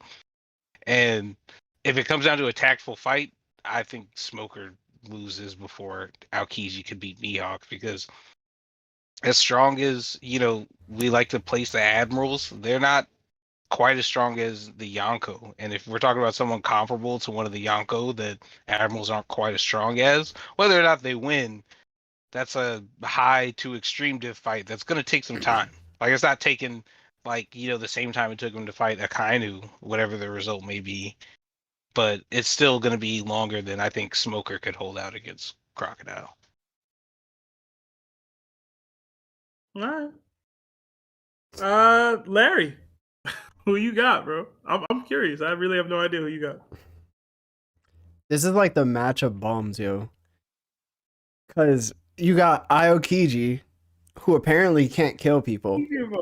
You got Smoker, who's like the worst Logia of all time in One Piece, and happens to be probably the worst Marine that got passed up by Kobe. Then you got Crocodile. Jesus. He just uses Devil Fruit abilities alone, and I'm pretty sure even if he had Haki, it's weak as hell. And then you got Mihawk. His slash was thrown by Jozu. He attacked Luffy 7 times, couldn't cut him. You know what I'm saying? Doesn't know the difference between a Yonko strength and someone else's. I mean, it's a match of bums, man. I don't know. I gotta give it to Mihawk and Croc, but like, Smoker can definitely hurt Crocodile, and I don't think Crocodile's ability allows him to hurt Smoke. And I don't think his armament Haki is actually better than I would say Smoker's, which is crazy to say. But I don't know. If Aokiji was a little bit stronger, I'd probably give it to them, but it's definitely gonna be Mihawk and Croc. But it's a battle of ass, just to let you know. You a hater, bro. It's a battle of cheeks, bro. You was a hater. I actually mess with all these characters. Mihawk the least of which is kind of wild because I think he might be the strongest here. But if I had to pick for this matchup, I do think it really comes down to, if we're doing the whole you got to protect the guy kind of thing, Mihawk could get Smoker up out of there, and Aokiji could get Crocodile up out of there real quick. Like, both of them are real quick hitters of like, you know what I mean? Like, they might just lose simultaneously, and then it just becomes Mihawk versus Aokiji. So I don't know. It's really who wins that fight. I mean, I think Mihawk gets more hype than Aokiji does, but I don't know. I think Aokiji has more impressive feats, and he has that ability to just one hitter quit you. Like, even if you're a strong enough person, even if you're like a Yonko commander, if you get caught slipping, I can just freeze you and the fight's over. And Mihawk hasn't shown any straight up ability to get out of that. You know what I mean? Like, I don't know if he can just flex Haki and get out. Like, Doflamingo seemed to have some specific thread-based ability to get out of it. In his case, like, Jozu couldn't get out of it. So I think that, and if Smoker and Crocodile do somehow survive, we've seen more from Smoker than we've seen from Crocodile, no matter how much I expect from my guy. We have. He has hockey. He has a sea stone jutsu. Talking about ultimately, we've seen him do more. Yo, We have not seen Crocodile fight since When? Marineford. We saw him be the failure. What are you talking about? Hold on. Like, Losing fights to people stronger than you will never be a knock to me. I'm sorry. That's just how I look at it. That's how I've always looked at the series. Smoker has never fought a dude that, I mean, he lost to Virgo, but even that was content. Like, there's context there where he was trying to get Law's heart back. Law is stronger than him. Doflamingo is stronger than him. Like, I'm not gonna kill a dude for losing fights against people stronger than him. That's just how I look at things. It just is. So you know what he could do, Seb?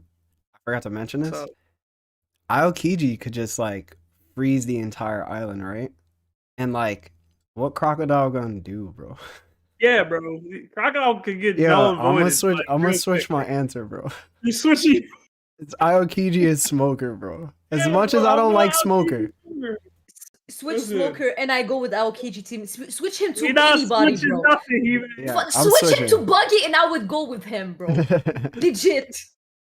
I'm gonna switch No, up. Aokiji Smoker, bro. And maybe I'm tripping. Maybe I am. Maybe Mihawk can just thug it out. But I'm going Aokiji Smoker. But I forgot I was supposed to wait till we got more people in to get our takes. Nah, it's fine. I mean, I just, you know what it is too? I just feel like Mihawk really hasn't, it's very hype based. You know what I'm saying? Like, there's not much to it, and we don't know if he could do these extreme acts yet. And I feel like Aokiji is of that higher tier, and I think we should always make sure that when we talk about Akainu, we have to talk about Aokiji as well. And if like people think the fight between Akainu and Mihawk is going to be extremely difficult, it would be the same thing with Aokiji because they fought for 10 days. They both had some hockey blooms. You know what I'm saying? Like, it just makes sense. And like Crocodile, Mihawk would lose because Crocodile wouldn't be able to perform at the levels of the hockey he would need. And also, if the terrain is just turned to ice, because we know that Aokiji's willpower is stronger than Crocodile's, then like I don't see how Crocodile stays alive long enough for Mihawk to perform at the level he needs to. So I had to switch out my answer just because of that. Question. So when Crocodile pulled up to Buggy's Island, do we know like who, like, were there any like vice admirals or anything like that on those ships that him and his boys went through? Because that's Smoker's So rank, Party. right? He's a vice admiral. I'm just asking. Yeah. No, that's real. Party. I think when they first showed them go to Empty Bluffs, there was a vice admiral there, the one with the mustache that's super crisp, or whatever. But I don't think we saw him in the interaction where Crocodile actually pulled up. You know what I mean? So I don't know that like we could say Crocodile beat that guy. You know what I mean? I'm not saying he couldn't. You know, but Yeah, but I think at the very least, even Crocodile doesn't view like the vice admiral level, like even more established. Because I don't even think Smoker's the strongest. Is he a rear admiral or a vice admiral? he's a vice admiral. Okay. It don't really matter, but he's a vice admiral. Yeah, but I don't even think he's the strongest vice admiral, and I don't think any of the vice admirals, even at Marineford, were really messing with Crocodile, like in terms of beating him. So like that's why, like, I'm not just hating on Smoker, just to hate on him, but like I just don't think, because like yeah, he showed he has armament hockey, but that didn't even like work for him in a fight when he fought somebody with armament hockey. He got beat up like really, really bad. And it's not like the full body armament hockey is some unbeatable thing that we've seen.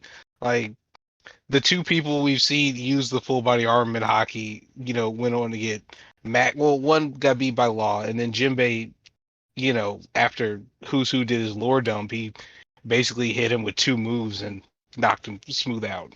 And that was with his full body hockey. And I think both of those people are stronger than Smoker. And I think Crocodile's beating Virgo and probably Who's Who as well.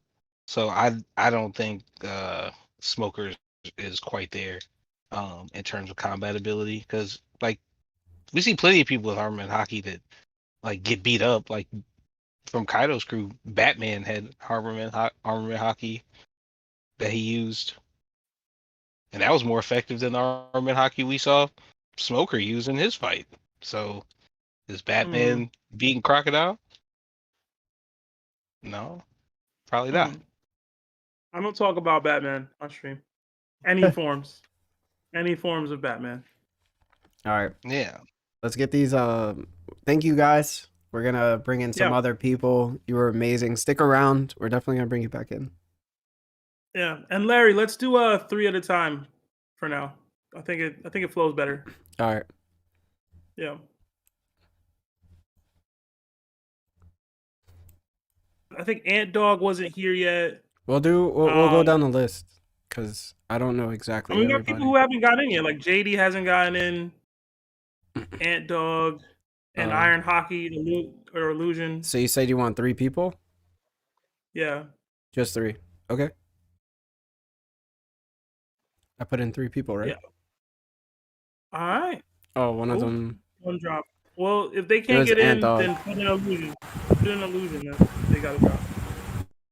Yeah, I brought in the 3 people. Okay. All right, gentlemen. Y'all know the vibes. Who you got? What diff and why? And we'll start with Ant. I think I saw you get in there first and was sitting for a while. How's it going, man? Pretty good. This is crazy. Aokiji and Smoker, Mihawk and Crocodile.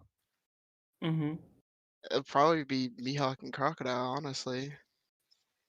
Okay. I don't see what Smoker's gonna be doing at all. So, like, I don't know. Just what diff? Probably mid to high diff, because I could see Aokiji carrying the weight, but like, I don't know. It's just, yeah. Okay. All right. Iron Hockey. Who you got? What diff? And why? Well, go on.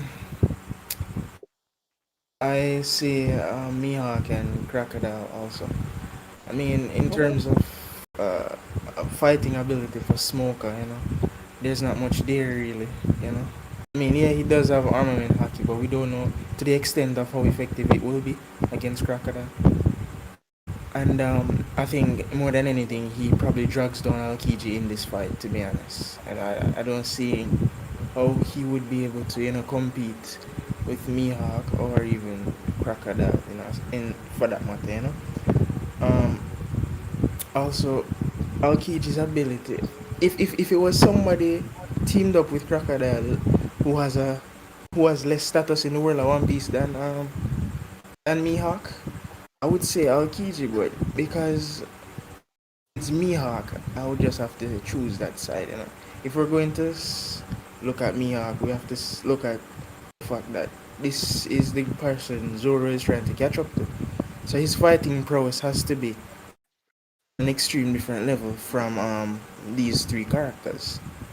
And as someone mentioned earlier, that Aokiji has the ability to freeze people, but from what we saw with Doflamingo and how easy he was able to, escape out of that, I would say it wouldn't be hard for Mihawk also do the same because he's the world's strongest swordsman.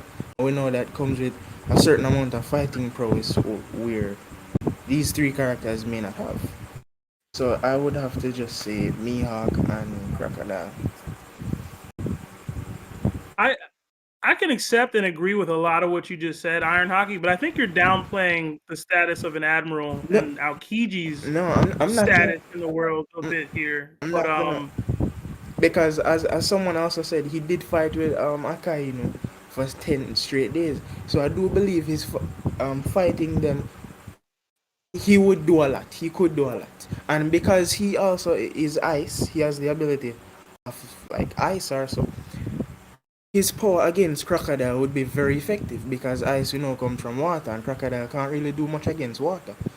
If you've seen when he was fighting Luffy. So if Aokiji uses that ability to fight Crocodile whilst trying to hold off Mihawk, there's a chance he could probably win, but I just have to say it would be an extremely difficult fight for him. But I mean, he could definitely take Crocodile. I think it's really up to both Mihawk and Aokiji.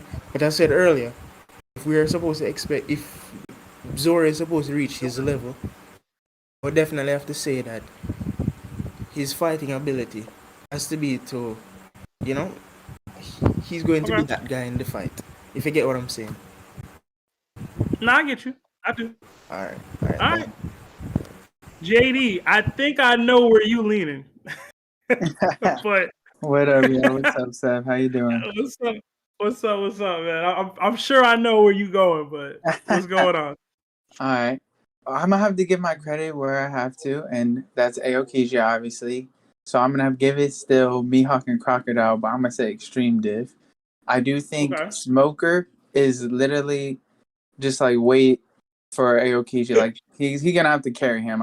If we're gonna be honest, the whooping Dofi gave Smoker just proved like Smoker's not there. I don't even think on Crocodile's level. Where we see Crocodile right now in his story, it seems like he got a high boost with the bounty and stuff. So, I mean, I am speculating, but I do think he did get a power boost in some type of way. We don't know exactly what yet, but I do think he did. Then we have an Admiral that a lot of people do think Admirals aren't as strong as Yonkos, but that's debatable. And then you have Mihawk, who is compared to a Yonko. So I think that's a big difference from Aokiji and Mihawk if they were to go out and fight. You got one who's compared to a Yonko, and then you got one who's an Admiral that not a lot of people think Admirals are as strong as Yonkos. So I do give the fight to Mihawk and Crocodile an Extreme Div for me. Okay. All right. Yeah, I'm not mad at anybody leaning this way. I just feel like, yeah, I get the Smoker downplay. Y'all not even factoring in the fact that he has his Jutei or nothing. Like, damn, yo, nothing? He can't do nothing to Crocodile, yo. That's how y'all feel. I understand he can't do nothing to Mihawk. He can't do nothing to Crocodile, bro. No, we're not saying he can't do anything, but I'm just saying he could put up a decent fight. We just don't know what to extent that fight would be or what it would look like. Okay. Yeah. All right. Yeah, I mean, I guess we could drop them and then add a couple more in. I think we have a few that haven't gone yet. Illusion, Chestnut jumped in. Oh yeah, Chestnut jumped in. We definitely gotta hear Chestnut. It's up to you, Larry. All right, thank you guys so much for giving your opinions. HG popped in too. Larry, you're muted. I can't hear you. Oh, all right. Thank you so much, guys, for giving your opinions. Definitely stick around. I think people are talking in the chat as well, so we'll bring you back in for the next one. Yeah, man. Everybody in chat, if you want to come in. Oh yeah. Everybody in chat, if you want to come in to give your take or champion for a combatant, jump into the Discord. I think we should do 4, bro. There's so many people. Yeah, we do. Yeah. 6. Do hit HG, Chestnut, and Illusion. They haven't gone yet, and then I guess pick whoever from there. Oh, Celestial. Yeah, I didn't even see Celestial. Yeah, so we got everybody in. Oh, I think Chestnut and Celestial. Hold on. Let me try to bring them back in. Oh, no, I don't think Chestnut can you hear me? Yeah, you're in. I don't think Chestnut can talk right now. Yeah, I think she's working on something. So just, I guess, add somebody else in here who hasn't gone No, I yet, think it keeps or kicking hasn't- her out. I don't know.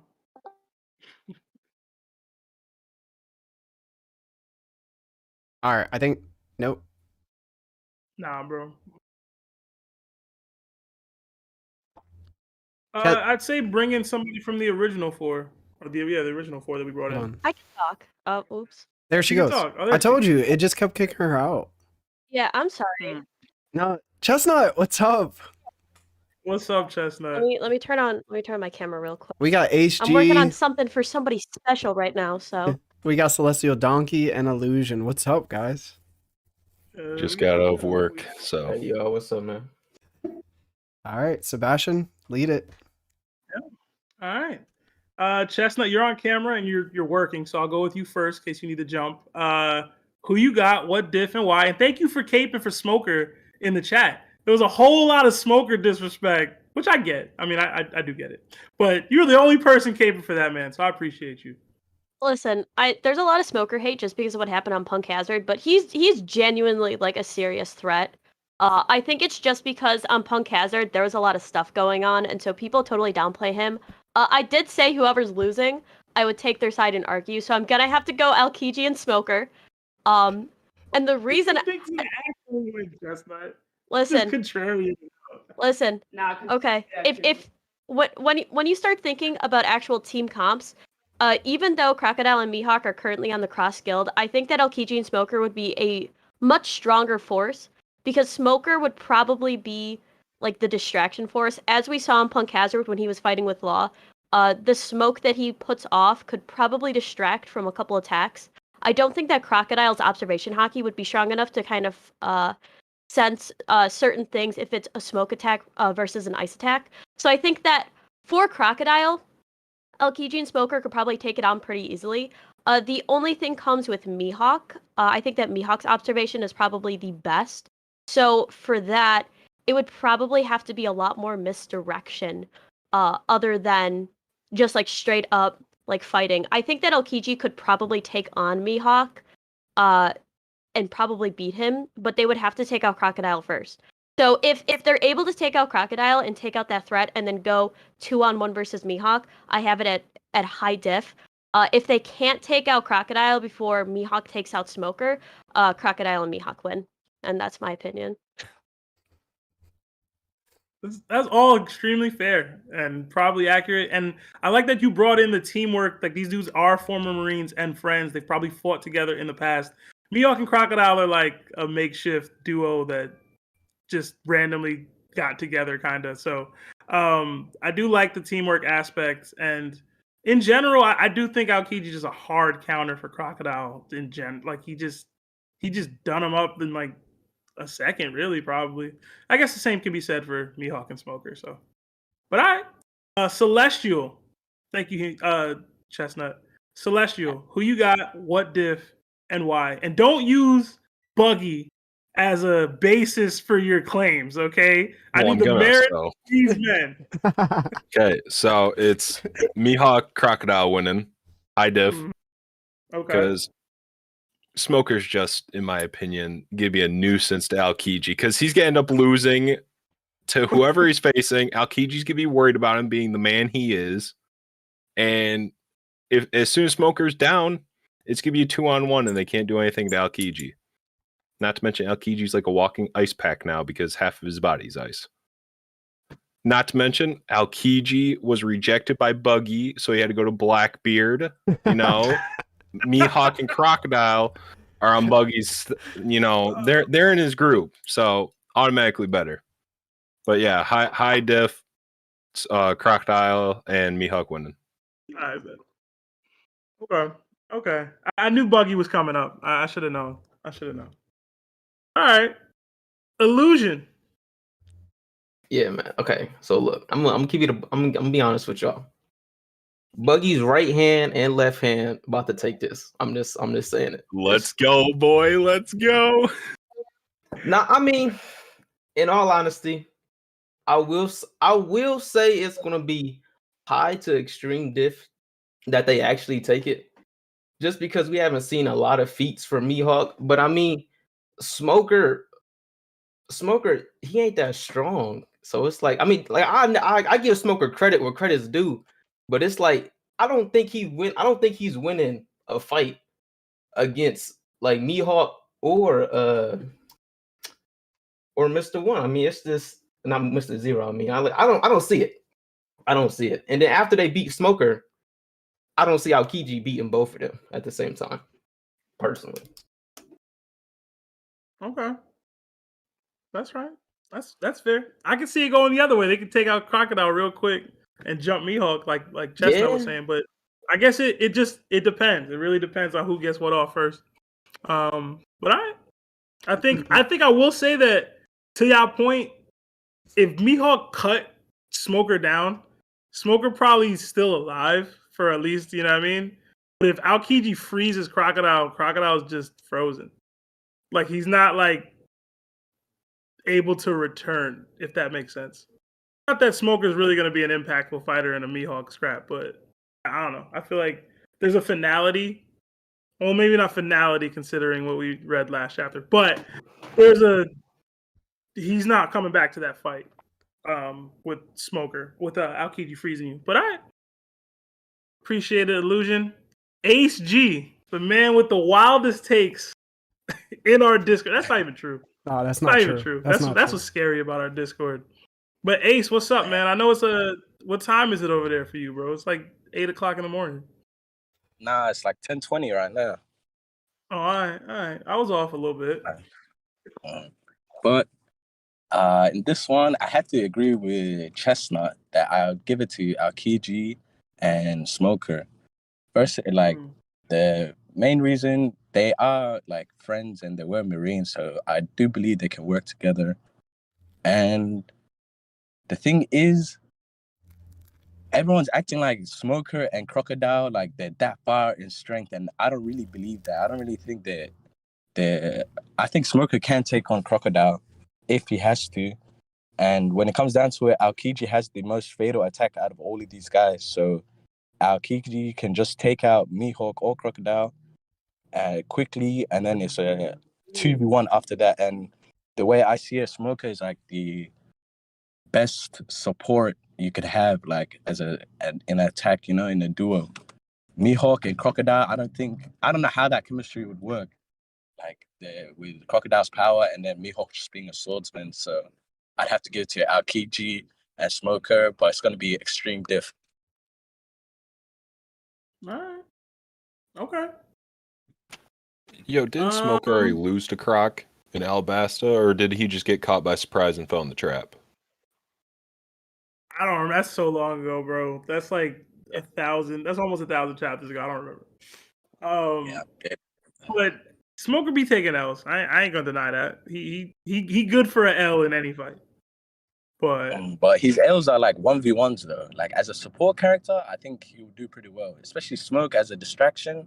That's quite a good distraction. Ain't no one gonna be distracted by him. He's already useless. No one's gonna be paying any attention to him. Distraction will be nothing. His stick ain't doing nothing. Just doing nothing. The Crocodile, yo, like y'all don't even acknowledge the Jute could even affect Crocodile. Yeah. Okay. Like, come on. As soon as Smoker goes in for a poke on Crocodile, Mihawk just gets slashed that bitch. I mean, Aokiji's not there. Dude, the Crocodile's getting stopped Aokiji's move. It's vice versa. Exactly. So hold up. A fight Crocodile ain't stopping shit from Aokiji. What? What are you talking about? That's like the hardest counter in the game besides like Jinbei, bro. Crocodile stepped to Aokiji, he getting put. Instantly. That's facts. So, I don't know. I'm gonna be honest about it. Crocodile's been taking L's too, even though it's less L's than Smoker, but we haven't seen him take a dub yet. He's on Buggy's crew. That's a dub. What do you mean? Man, thinking Jinbei's better than Zoro. That's like one dub in a sea of L's, though, bro. Like, well, I don't get the Crocodile L's. He went to Marineford. He stunned it a little bit. He was clashing with Mihawk. He was clashing with Dofy. He was stopping Akainu stuff. I don't see no L's there. Man stopped Ace from getting poked for a little bit. He took Is some minor that a dubs. W though? That's It's not a- really it's a a portrayal W. W. W. You didn't lose. I know you didn't lose, but you didn't win as well. You're just clashing. And in that same Marineford, Smoker was clashing too. Smoker was getting his Jute broken by Boa and not catching Luffy. Okay, but Boa is super strong and totally underrated. Boa would just trash all of these people. Sorry. Whoa, no. Whoa. I say Aokiji and Mihawk, they'll beat her. But Crocodile, Smoker, Bo will beat. I think Boa is severely underrated, but Based off the votes here and the votes on YouTube, I think we have a clear winner. It's going to be Mihawk and Crocodile. Thank you guys for your input. Larry, do we want to keep them on to start the next round, or do we want to drop and then bring in another? It's up to you, bro. They weren't. You decide. Yeah, y'all weren't on for too long, so we'll stick with y'all to start the next round or the next matchup. But let me submit, and then Larry, which one did you create for the next one? Because I don't know where you at with that. Luffy and Nami. Okay. All right, this is another interesting one, and I know where Chestnut's probably gonna go because she's biased, but whatever. What? I'm not biased. And it's funny because I almost put Luffy and Usopp, but I wanted more girls on the bracket. So Nami, Noted. plus she's stronger than Usopp. So. But all right, y'all know the deal. Luffy and Nami versus King and Queen. Who y'all got? What diff and why? And we'll start with Ace because he went last time. King and Queen versus Luffy and Nami. This is a hard one.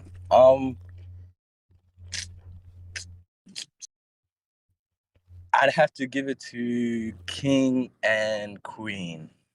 Oh wow! As much as I love Luffy and Nami, and I really think they are a good duo together, the King's Eternal Flame is what's like. I feel like it's gonna tip it over for them, because I don't know if they're gonna exploit that weakness or something like that. Nami is smart enough to figure it out, but I don't know if King and Queen are both fighting together. I don't know. This is hard. I'd give it to King and Queen. Extreme diff. Extreme diff. Okay. All right. Illusion. Man, y'all just had to put King and Queen on it. Yes, sir. Because I mean, I agree with Ace a little bit. Like the duo of King and Queen is going to be crazy, but then we got to factor in like Gear 5 Luffy too, because it's like with his Gear 5 and how he can affect everything with rubber. I mean, because we can see on the panels, like it kind of affected Nami and them, like with her eyes. So it's like if Nami get hit, would she like take it like a Gear 5 punch, or would she like just actually feel it? But because I mean, the question really come down to, can Luffy 1v2 King and Queen? Because I mean, I don't really see Nami doing anything against. Because I mean, Zeus might be able to do some AOE attacks, but is that really affecting King and Queen? Yeah. He also has to protect Nami too, because if she gets clipped, fight's over technically. So it's a bit of a handicap for Luffy here. I'll admit, but it is what it is. You want to be Pirate King? This is what you got to do. Yeah, I mean, I hate to say it, but I think just because he has to do a 1v2 and he has to beat King and Queen, I got to give it to King and Queen like extreme diff. Because it's like the moment one of them get the Nami, like Nami, she don't got no way of running away. Like I mean, Zeus can do a little something, but I don't think she's gonna live long. Larry, why did you use that picture of Nami, bro? What's wrong with you? It was the best picture for the. I was going for like duality, bro. It was art, man. Bro. It was art, man. Come on, bro. All right. Thank you, Illusion. Celestial. There's no Buggy bias here, I don't think. I mean, maybe you'll find a way. I'm gonna go with King and Queen. Oh, snap. High diff. It all depends on if Luffy can tap into Gear 5. Because does he have it under control? Okay. Does he have it under control? That's the thing. Is like if he had that where he could just tap right into it, then yeah, Luffy Nami all the way. But as of right now, he's got to protect Nami, like you guys were saying, and Nami really ain't doing that much. Like Zeus can do a little, but yeah, King and Queen high diff.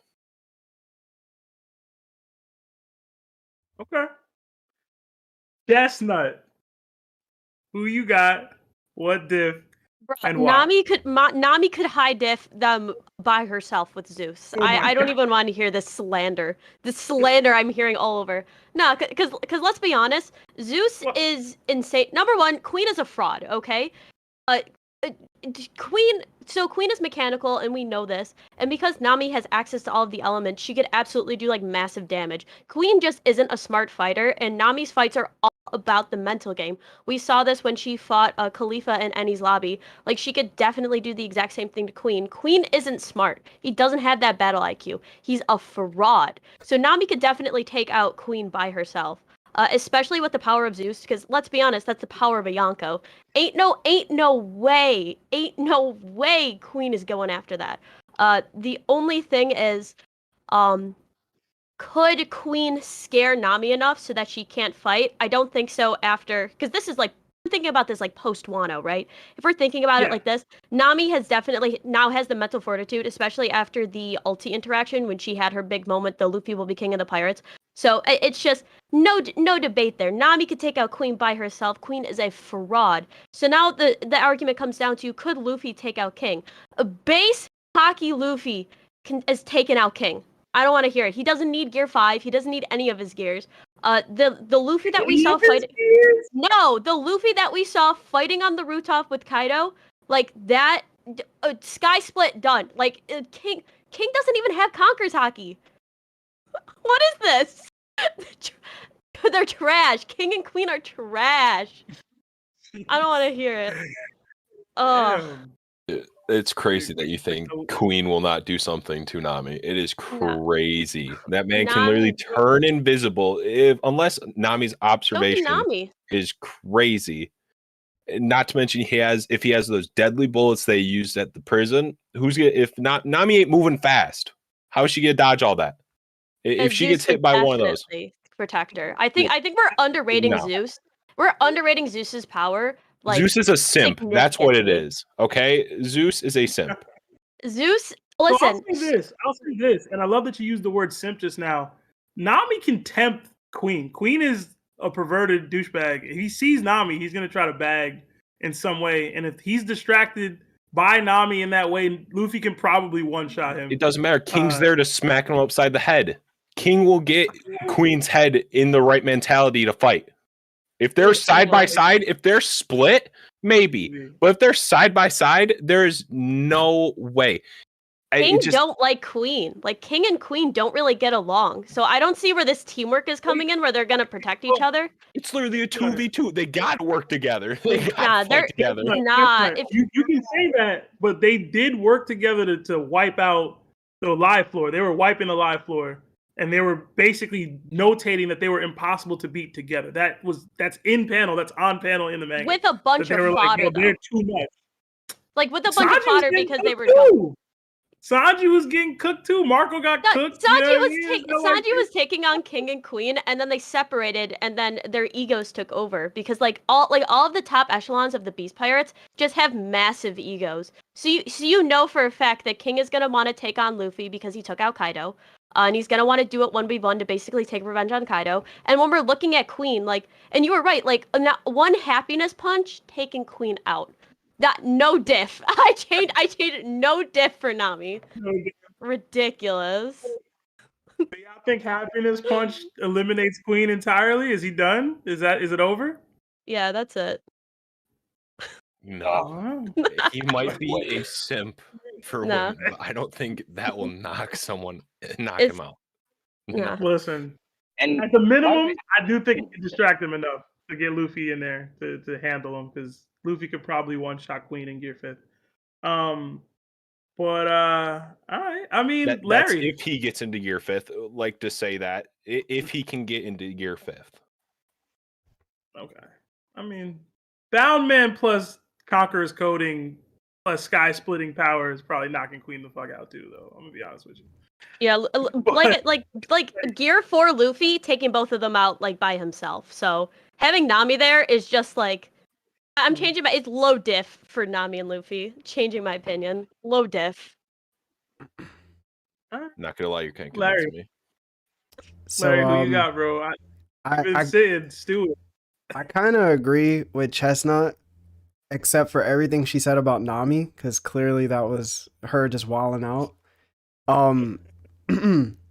I think when it comes to Luffy, he's in that high tier bracket where you can no longer think of him in the same light as others. that are under that tier bracket. And the fact is, we did see Marco choke up both of these guys by himself, and it's Marco. And I can't see Luffy necessarily just like not doing what Marco did, but to a higher extreme, especially if he goes gear 5th. So like I feel like also when it comes to Nami, Luffy's probably going to be super, super protective to the point where like he might be able to take on King and Queen in base form and just start conquering everywhere. But it's Nami. So if they're trying to attack Nami, which I think is going to happen, and take her out, he's going gear 5 off the bat, bro. And it's not even going to be like him taking it easy. He's like, yo, you're trying to hurt my Nakama. And that's never going to happen. So you're going to get the worst Luffy you possibly could think of. And I think that's really what it comes down to. So, like, I think Queen and King are way better than we actually think they are. But if it wasn't for Luffy, like, being as strong as he is right now, I think they would win. But since Luffy is who he is right now, there's not a chance in hell. It's going to be most likely, like, easy diff. Easy diff? Yeah. I mean, so Larry, you brought a lot of points I was going to bring out in regards to the dynamic that Luffy and Nami have together and how crazy he would go if they even tried to step to her. Yeah. But even beyond that, just narratively speaking, Luffy is supposed to be looked at as a Yonko. And listen, man, I ain't the talking about the Yonko- narrative, bro. Yo, it's true. The Yonko, there's no Yonko that's losing to 2 commanders. You know what I mean? Like, it's just Whitebeard would beat 2 commanders. Shanks is beating 2 commanders. Kaido would beat 2 commanders. Big Mom would beat 2 commanders. Luffy would beat 2 commanders. And I know y'all could talk about Blackbeard or whatever. Blackbeard would probably beat 2 commanders as well. Luffy's beating 2 commanders, especially if they trying to touch Nami, bro. Like Larry said, he tapping into whatever he needs to make that happen. And he's him, bro. Like he's the main character. Blackbeard was getting bodied by law, but whatever. We won't get into that. We won't get into that. I just looked up King and Queen's skill sets. Yeah, I changed my mind. They're not as great as what they lead on to be. They're strong. Don't get it twisted. They not like that. You switching up, Celestial? Yeah, with the whole third point of the whole third rooftop when she brought up the rooftop, Chestnut brought up the rooftop instant. So yeah, I gotta. Luffy don't really need gear 5 in the end. Yeah, he doesn't. Celestial goaded now. Celestial, you're goaded now. Coming to the light. Listen, I've just been brought into the light. Listen, everything Chestnut said was right, bro. Except for the Nami part. That's it. Except for that Nami stuff. Yo, yeah, she was right though. No different, bro. She know it too. Look at her, bro. All right. Oh man. So, anybody else want to change their pick? They're Luffy and Nami are winning the poll. It was way larger before, but Queen and King are catching up a little bit. It's 58-42 in the chat. Is anybody else switching their vote, or do we need to drop and get more people in here? Nobody switching? Nah, I'm still not switching, bro. Okay. All right. We got it. Thank you guys so much. We'll bring you back in. Chestnut, Celestial, Ace, thank you. Yep. All right, see you guys. We did have Illusion and he just got kicked out. I'm bringing. I was gonna bring in. Yeah, he just dropped. I think he's been having issues. He was having issues earlier. No. We could bring in that original 4. They haven't talked in a while. I don't know if they're all still here. Let me see. It would be Not all of Taku. Yeah, I think. Damn, did they all leave? Taku, Tate's gone. Yeah, Tate's gone. I'll bring in Oz. I'll bring in Pete. And then we'll bring in Ragnar. Yeah, that works. Yeah, this is a good one. All right. Hey guys. We brought you in. All right. Go ahead, Seb. What's up? All right, y'all know the deal, man. It's good to have y'all back. I'm really curious to see what y'all got to say about this one because it is an interesting matchup. And we'll start with. I know I started with Oz and Taku when they were both in, so I'll start with Party. Okay, so Luffy, Nami versus King and Queen. Uh, I gotta say Luffy, Nami, high diff, like high to extreme diff, maybe because Nami's not gonna be super helpful, but Luffy can beat both of them. So, like I not to disrespect King too much, but I don't think Queen is lasting very long against Luffy at all, and I don't think he's gonna let him like really have an opportunity to hurt Nami because even though she's not super strong, she's strong enough to defend herself for long enough to Luffy to send. If Sanji can send Queen flying off the island, then Luffy can for sure do that. And then when it comes to Luffy versus King, Luffy's winning that, just with what we've seen from his ability to use Conquerors and Rio. That's enough to beat King. So, as even though they'll probably make a good fight out of it, I think it's Luffy, Nami, high diff.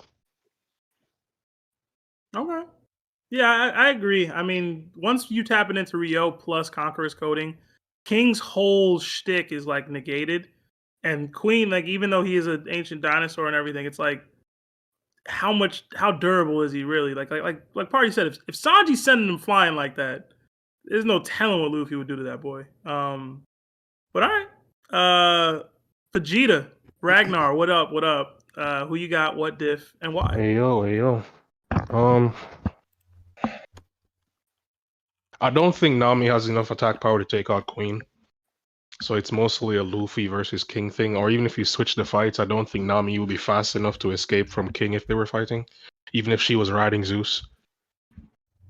I think Luffy is Luffy smart enough to actually figure out King's ability? Or does he not need to know King's ability to actually hit him? I don't know that he needs to, personally. I don't think it matters. Yeah. I think Luffy could take out King. So, and really fast too, if his haki works on him. So I'll go with Luffy and Nami. Mid diff. I wouldn't think it would be hard if Luffy can hit him with his haki. If it's a thing where he has to actually hit him when his flames are off, then I think Luffy loses because there's no way he's gonna figure it out. Okay. Well, he does have. Luffy's actually his battle IQ is pretty decent, and he does have future sight. No, this is not me speaking down to his battle IQ. You know what I mean? This is not me speaking down to Luffy's battle IQ. I just think if Zoro couldn't figure it out immediately, Luffy's not figuring it out immediately. And just that time alone would be enough for Queen to shoot his rockets off into the sky, and Nami's ducking and weaving, and then she's crashing and she's like, oh, you got my point? Come on. Zeus gonna do whatever it takes to protect Nami too. But I feel ya. Wait, who'd you go with? I'm sorry. I Nami and Luffy, mid diff. Okay. Mid diff. Okay. All right. Oz. What's up, my boys? I got Nami is such an anchor on this one, but Luffy's just compared to King and Queen, he's just too overpowered. So I got Luffy and Nami, but I got him high to extreme. Okay. Yeah. Yeah, Luffy too go. I feel like y'all are underestimating what Queen could do though. He's got like poisonous gas. He got a lot in his bag. You know what I mean? He can start shooting ice onis at people. There's a lot there. You know, he does, but let's be real. Do you really believe King or Queen has enough speed to even keep up with Luffy in Gear 5? And do you really think they have enough armament to really take on Luffy's Conqueror's coding? Luffy's their game plan is get Nami up out of there to help Nami. Yeah, their game plan is get Nami up out of there, and technically she has Zeus and Luffy. Yeah, exactly, that's what I'm saying. Zeus can also help her with her mobility, help her with her attack power, and I'm not gonna say that Nami's gonna take any one of them out, but one powerful thunder move by Nami, you're gonna feel a little tingle. You know what I'm saying? It's gonna make you stop a little quick. I'm not gonna say it's gonna take him out, but yeah, no, just Luffy's just too overpowered right now, man. Way too much. It's too much. Like even if he can't figure out King's like fire thing, Luffy's Conqueror is just gonna body him. Yeah, I gotta stop using body because people get mad if I use body. So, but yeah, Luffy I'm takes not that. gonna get mad, bro. Luffy and Nami, bro. Luffy and Nami. Oh, bro, Strahd. I'm sorry, I gotta say this. Strahd was going wild in the comments. So when he comes in, ask him what were you talking about, Zoro? Ask him because that, bro. What's Strahd saying? Can't keep Bro. track, bro. He really is Bro. bugging. He What was is hella bugging, bro. Did he say he's Yonko level again? Did he say that? No, he said that, bro. Should I say, bro? Taku. Nah, Taku, should I I'll say leave it? it for Strahd. Should I say it or Leave should it I for wait Strahd. until Strahd comes in so he can make his argument? What do you think, Taku? Let him defend. Let him defend himself, bro. Okay. Yeah. So when he comes in, just ask him, what do you say about Zoro? Because he be wilding, bro. I think he needs some water, some hydration, something, bro. Because no. All right, Taku. All right, so I have I have Nami and Luffy, and I think it's mid diff. I think anything more than that would be kind of, I don't know. It's not giving praise where praise is deserved because like there's no way that Luffy isn't just destroying these two. But I will say, I think Nami's going to play a bigger part than most people are anticipating. With Zeus and having that mobility, not to mention the fact that she can just basically chuck lightning anywhere and Luffy can just grab it. He can just start grabbing like infinite amounts of thunderbolts to throw at these guys and have nothing to do. Plus, she could also make it rain and completely put out King's Flame over him. And then that's just like if you do that and you electrocute Queen, he's a cyborg. Like he might short circuit and be down too. Like, and if you can even put a pause on those two, Luffy is mopping them up so quick. Like, I just think that the combo of Luffy and Nami, like we've seen obviously even against Cracker, that combo is deadly when they work together. And if you throw Zeus into the mix, that's like literally just like an extension of Nami. Like, I think it's kind of a done deal. So I think anything more than mid diff is kind of giving King and, Queen too much props for kind of the way they went out, considering Zoro and Sanji did them super dirty by themselves.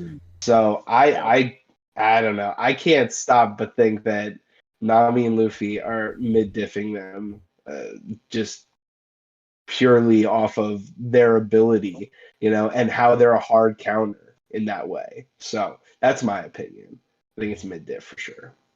Also, can I add just a quick thing too? Like Queen and King don't even get along that well too. So like that goes against their own teamwork too, right? Like I get that, but like Zoro and Sanji don't get along, and they're an amazing team. King and Queen were shown to be effective on the live floor on panel. I don't subscribe to them not being able to fight well together.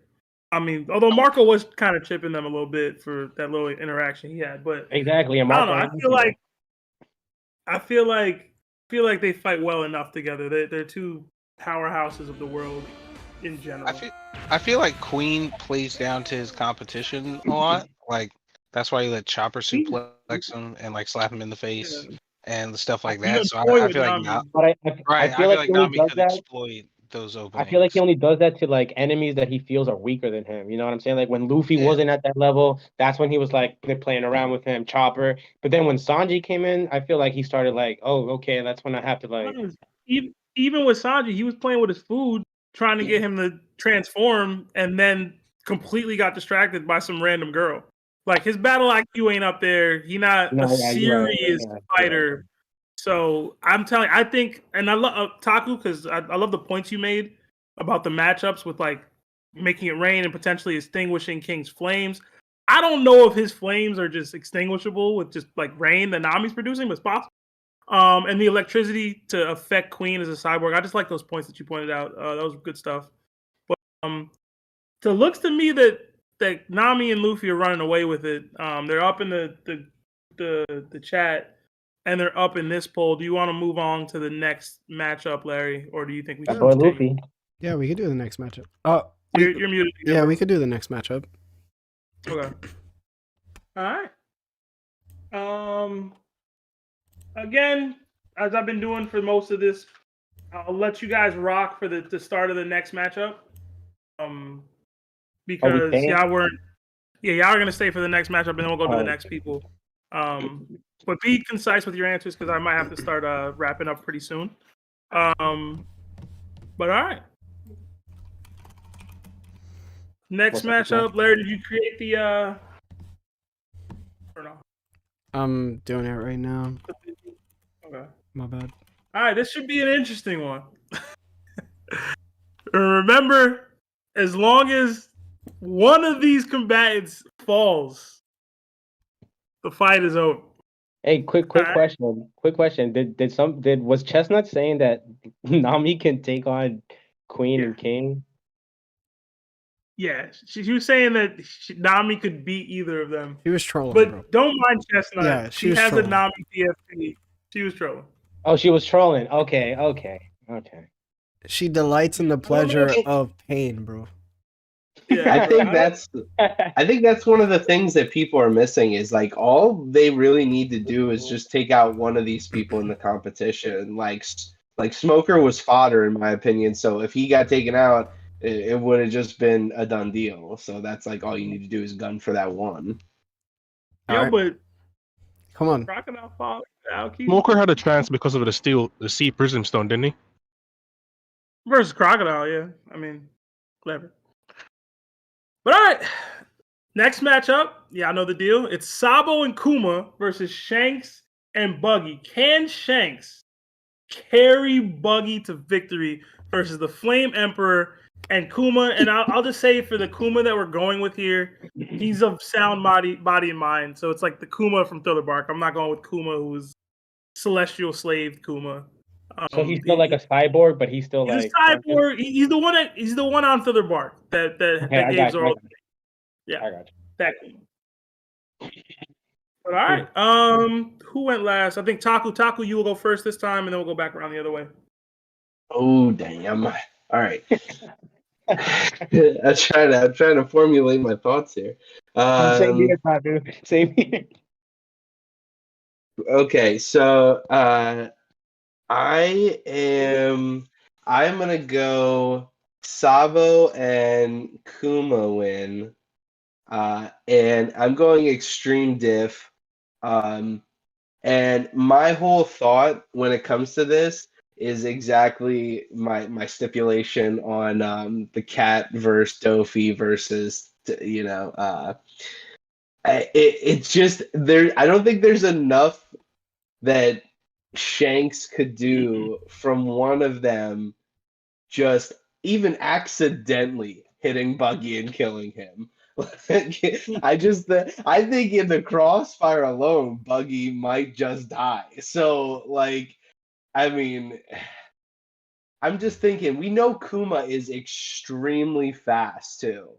That's that's where I was like, if he is that fast, I mean, we've seen Lucky Roo, Sanji, when they move so fast, they literally disappear. And he literally did that on Thriller Bark, multiple times. So he's so fast. And do I think that Shanks, while fighting Sabo, will have enough time to also save Buggy while Kuma is just blasting him to the moon? I just don't see it. I just that's my only thing because I know Shanks is that guy, but I just don't know if Shanks is enough of that guy to handle basically two people at one time and save another. That just I mean, you can kind of shut down Devil Fruit abilities like he did with Green Bull, but I mean, Sabo's also a hockey master. So I mean, they would clash, but then in that split second that clash is happening, did Kuma just destroy Buggy and send him into the ocean?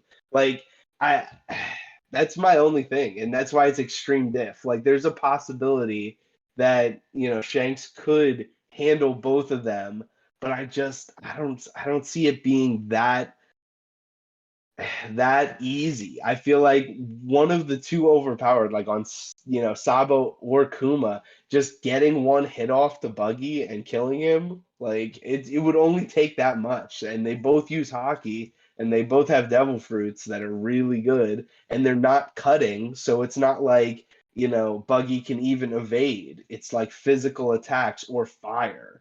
Like so, I just have to go with Sabo and Kuma, and I know it's going to be an unpopular opinion, but I'm going with it. Extreme Diff.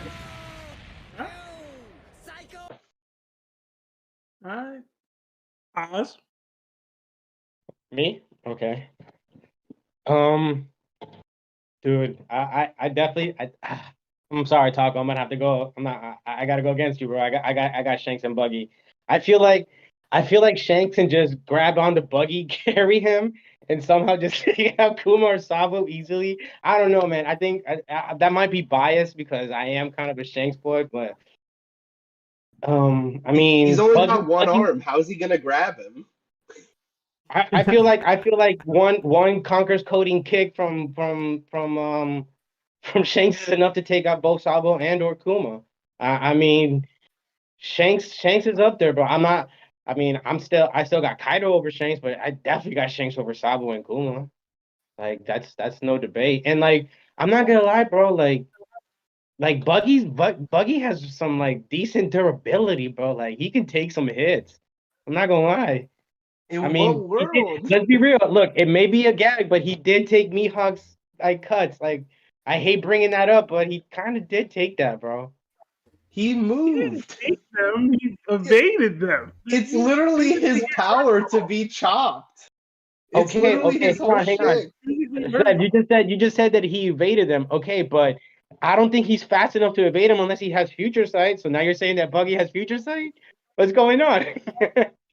No, he can just intersect, like he can bisect his body in like perfect ways. Not to mention his whole thing is getting chopped. So if he's like that's why Luffy was such a hard counter for him too, because he was all physical damage. And it's not like you can chop from that.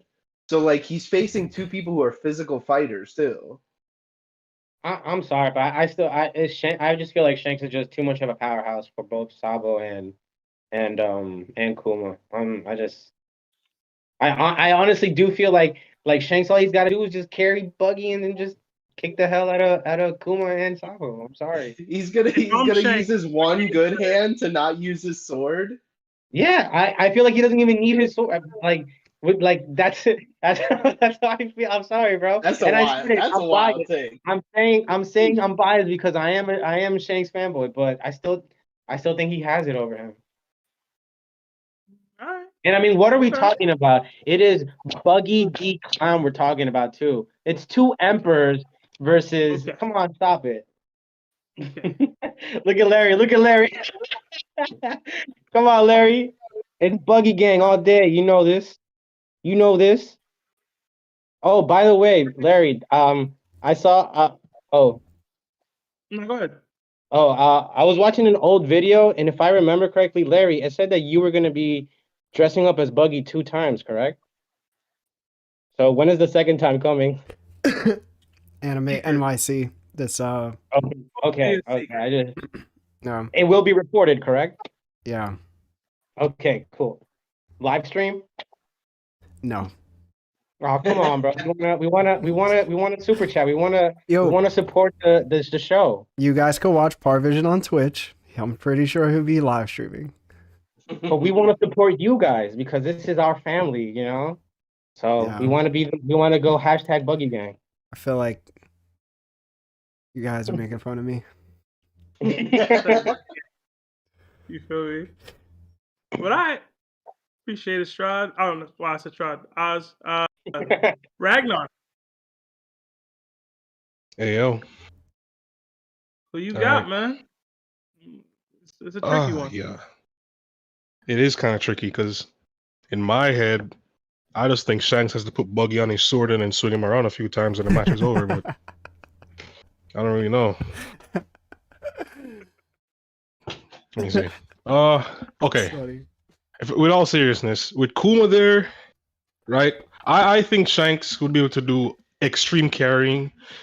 quite easily. The thing is, I do not think that Kuma would just because Kuma is so fast and his abilities are so useful for like enduring battle for a long time. I think they could pull it off because technically he could take out Sabo's fire, right? When Sabo's condensed it, and then he could condense Sabo's fire again with his pawpaw fruit, and then just attack Shanks with it, and you have like literally like a nuclear bomb in the size of a pinky being sent at Shanks. I don't know what Shanks is gonna do against that. But at the same time, would Shanks just watch while they prep and attack that big? I want to go with Shanks, but I don't think he can actually take out both Kuma and Sabo before they could take out Buggy. But at the same time, I think Shanks could take out Kuma and Sabo before Buggy even matters to the fight. As long as he puts Buggy on his sword, of course. Okay. So I'm going with Shanks and Buggy. I'm going with Shanks and Buggy. But I want to go with Kuma and Sabo so badly. I'm going with Kuma and Sabo. I don't care. I'm going with Kuma and Sabo. I guarantee you they can pressurize his fire ability and create a bomb so powerful. Even if they don't take down Buggy or Shanks, they can take down every single person on that battlefield together. So all of them die. That's my answer. There it is. Wait, I'm sorry. I'm confused. So who do you have? Kuma and Sabo. They have to win. Like he switched up twice and then said everybody's dying. That's what he said. That's what I heard. Yes. Kuma and Sabo. Look, extreme diff. Kuma and Sabo would probably survive that nuke because he's a Logia. But okay. Just like Lucia. Party. Who you got? What diff? And why, man? So I'm gonna go with Shanks and Buggy. Okay. Because like I said, the objective to win is one person from one of the teams has to get taken out first, right? Not both. Yeah. So I think we're underrating Buggy's durability just a little bit, because as much as we like to clown him and make fun of him, he took a lightning strike from Dragon like straight to the face. And like he didn't get up right after, but he didn't die, and that's really all it takes is for him to not die. In the time Kuma probably hits him with like hold on. When did he take a lightning strike from? If you get knocked out, you lost. You know what I mean? Like if you're not capable of fighting anymore. Right. Okay. But I don't think Sabo or Kuma are dealing that level of damage fast enough to Buggy. Like if that's what we got to do to knock him out, I think Shanks takes one of them out before they can knock out Buggy. Because as much as we knock him, he's pretty good at surviving and like making it out of fights. And outside of really that time, he does it conscious. Pretty much every time. So it's not like he's not just the easiest lick. And if Luffy can protect Nami and fight two Yonko commanders, then I think Shanks can protect Buggy and fight two people that are maybe Admiral level. But he doesn't even have to fight them both. He just has to take one out. And I think he's one tapping Sabo or Kuma.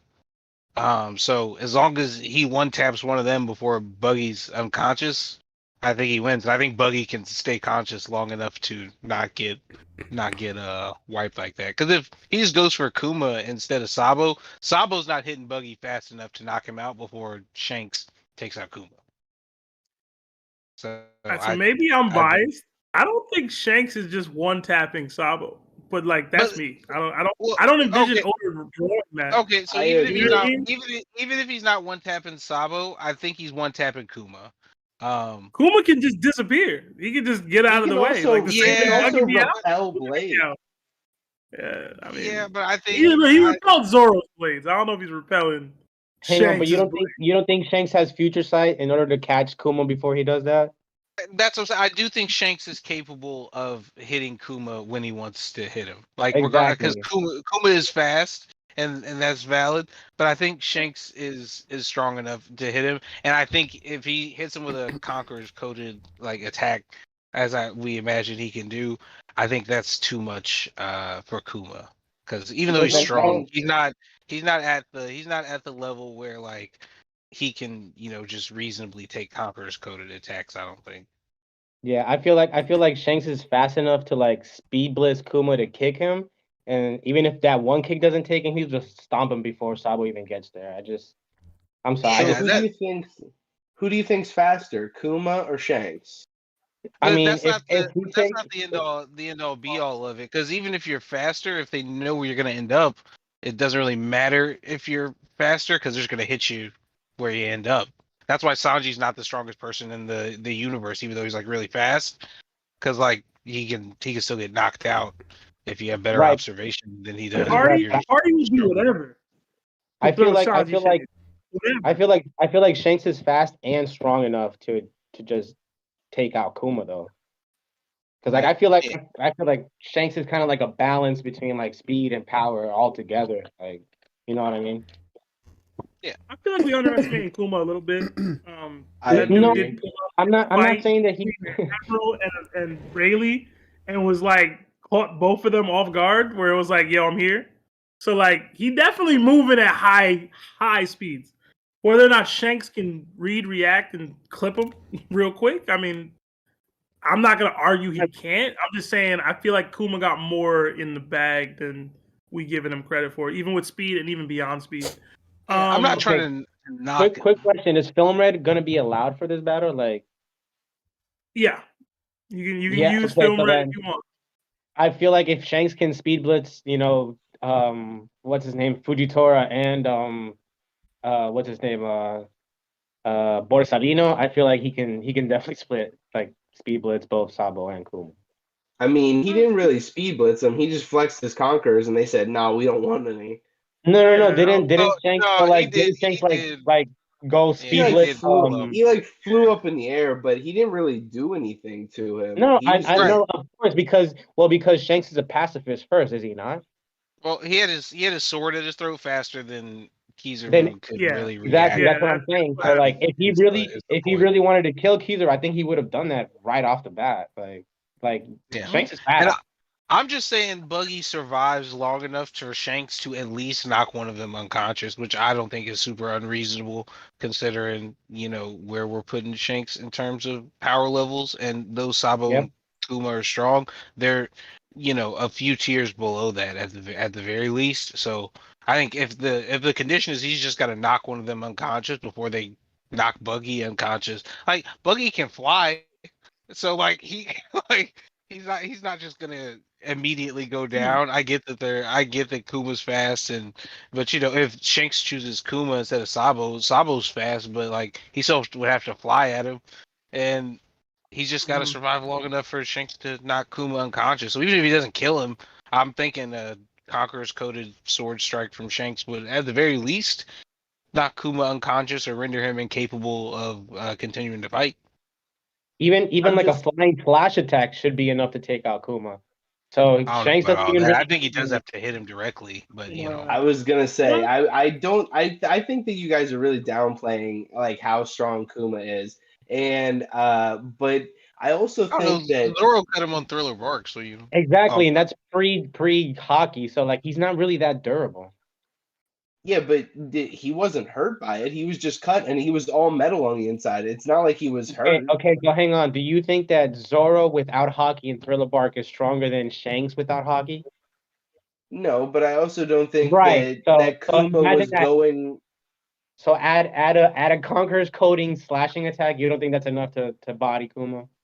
Well, he also caught him by surprise, but it's also Kuma who was being experimented on, and like he's kind of an android, and he wasn't really going serious against him. He didn't take him seriously the whole entire fight. No, That's no, it. no, no. I understand. No, I understand that. Yeah, I understand that. But I'm saying if that was enough to cut him, yes, he caught him by surprise. Like Zoro came out of nowhere. I'm not denying that. But if that was enough from Zoro back then, after the big like condensed air explosion, after Zoro fought, I forgot who Zoro fought during Thriller Bark. What's his name? Ryuma's body. Ryuma's body. Thank you so much. After that, after the bomb, he still cut Kuma. I'm pretty sure Shanks can do that easily if he has Conqueror's coding. I Which would I I'm just think pretty like to that's point more. out that Zoro is not actually that much physically stronger than he was 2 years ago. We're ending this group. We're ending this group on that. Vegeta, I need you to look yourself in the mirror and just reevaluate your life choices, okay? Did he just say we're gonna that? let Did he y'all really drop. say that? We gotta let y'all drop. We gotta get a new group in here. I appreciate the insights, y'all. Remember about Alright. Strahd. Remember the Strahd thing.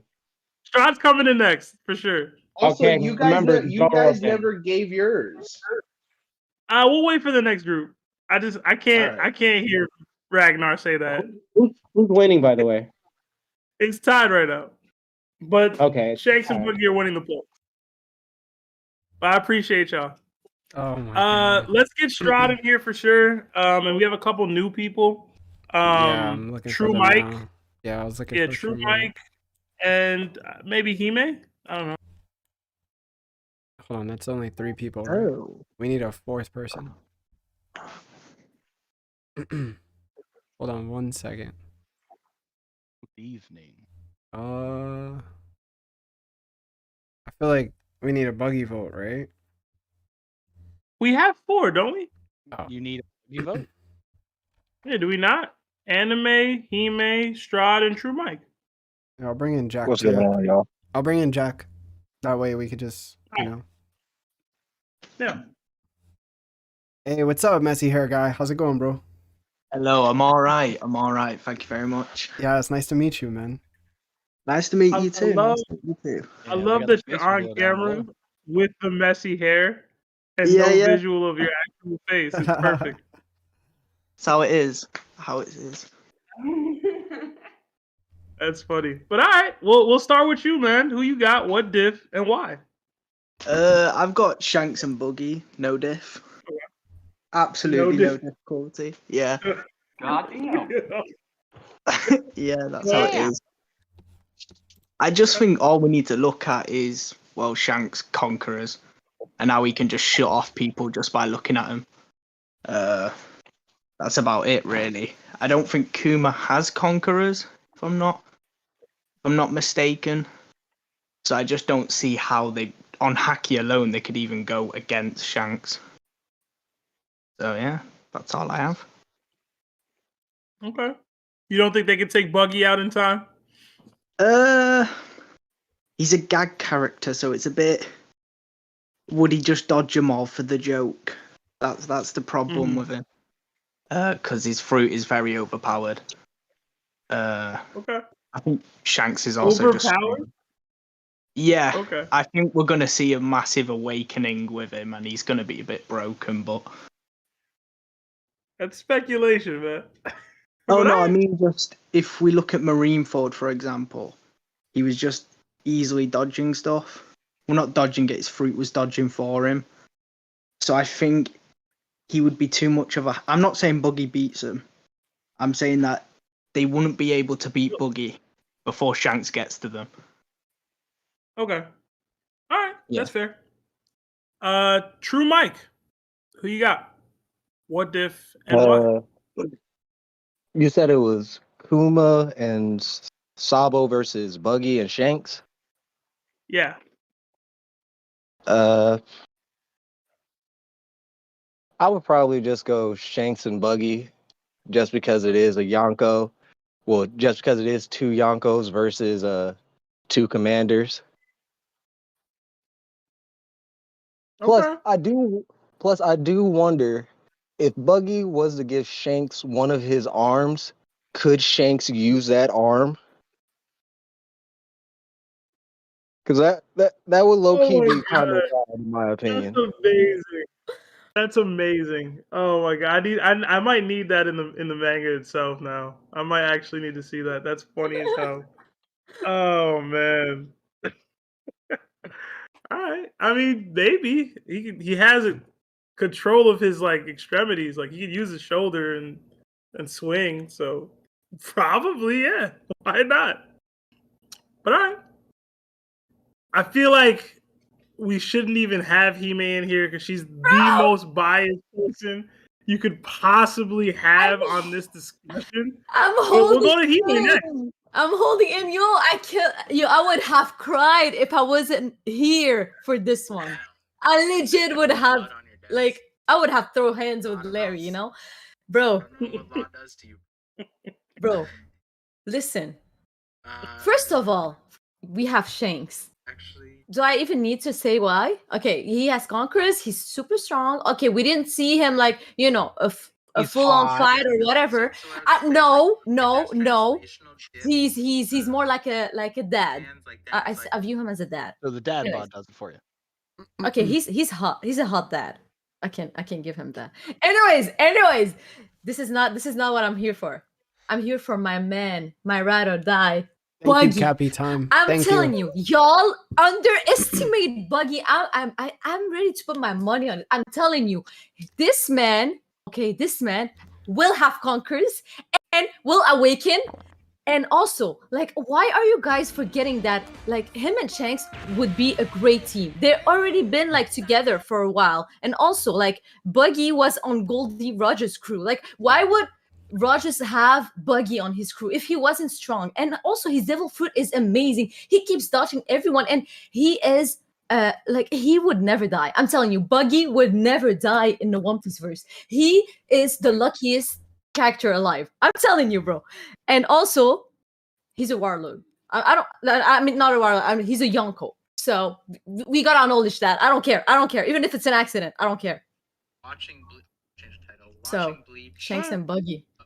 I'm gonna give it. Look, I'm gonna be nice. Okay, I'm gonna say I'm sure one of the mods can link it to mid to high. Discord. Ask in the general chat. Okay. But they're winning for sure. Okay. I mean, we knew that was coming. So, thank you, Hime, for fangirling over Buggy. But Bro. whatever. All right. I'm glad Buggy's getting the respect he finally deserves. Oh God. Strahd, and before you go, Strahd, it's been asked of us to ask you, what did you say about Zoro in the YouTube chat? Because everybody says he was wild. What did you say? Look, people are just mad because my headcanon of Zoro has me disappointed in the man. So I said he wasn't quite at his current position. That's all. Wasn't that crazy? What? What? I'm disappointed in my man because he didn't kill Kaido. You got a problem with it? Oh my. How are you mad he didn't kill Kaido, bro? Because you I'm were mad. ZKK support this whole time and I didn't know. ZKK, bro. Oh my God. Anyway. I can't. Yeah, I know. It's fine. It's fine. Whatever. You know I'll be wilding when it comes to Zoro. But I don't want to waste any more time. I got a question though. In this fight, so the stipulation is just when one teammate loses, correct? Yeah, if one of your guys goes down, you lose the round. So I think it's obvious where I would go, but just being devil's advocate, does that mean that if Kuma, who is not slow, can just get a hand on Buggy and sends his ass to Hawaii for like a 20-minute trip, does that mean the fight is over? Yes, it would. Shanks and Buggy have to work to prevent that moment, essentially. See, this is where I have a problem because I feel like Shanks just kind of wins it, but I want to play devil's advocate and just have and vote different because to think of interesting things. But Shanks is Shanks. I think he just takes it because of how he's written. So that's my vote. But if those are the rules, I think if Kuma could get his hands on Buggy, he might be able to just send him on a vacation for 5 minutes and he wins by a technicality. All right. Can Shanks make Kuma send him back? That's the other question. I don't think he can. But all right. Larry. Hold up, Larry, before you go, why ain't nobody saying anything about Sabo? Or Sabo? Because you said It's not worth it. Buggy's there. Nobody's relevant anymore. I mean, if we're using current characters, he's not alive, right? What? Wait. Baby. He wasn't.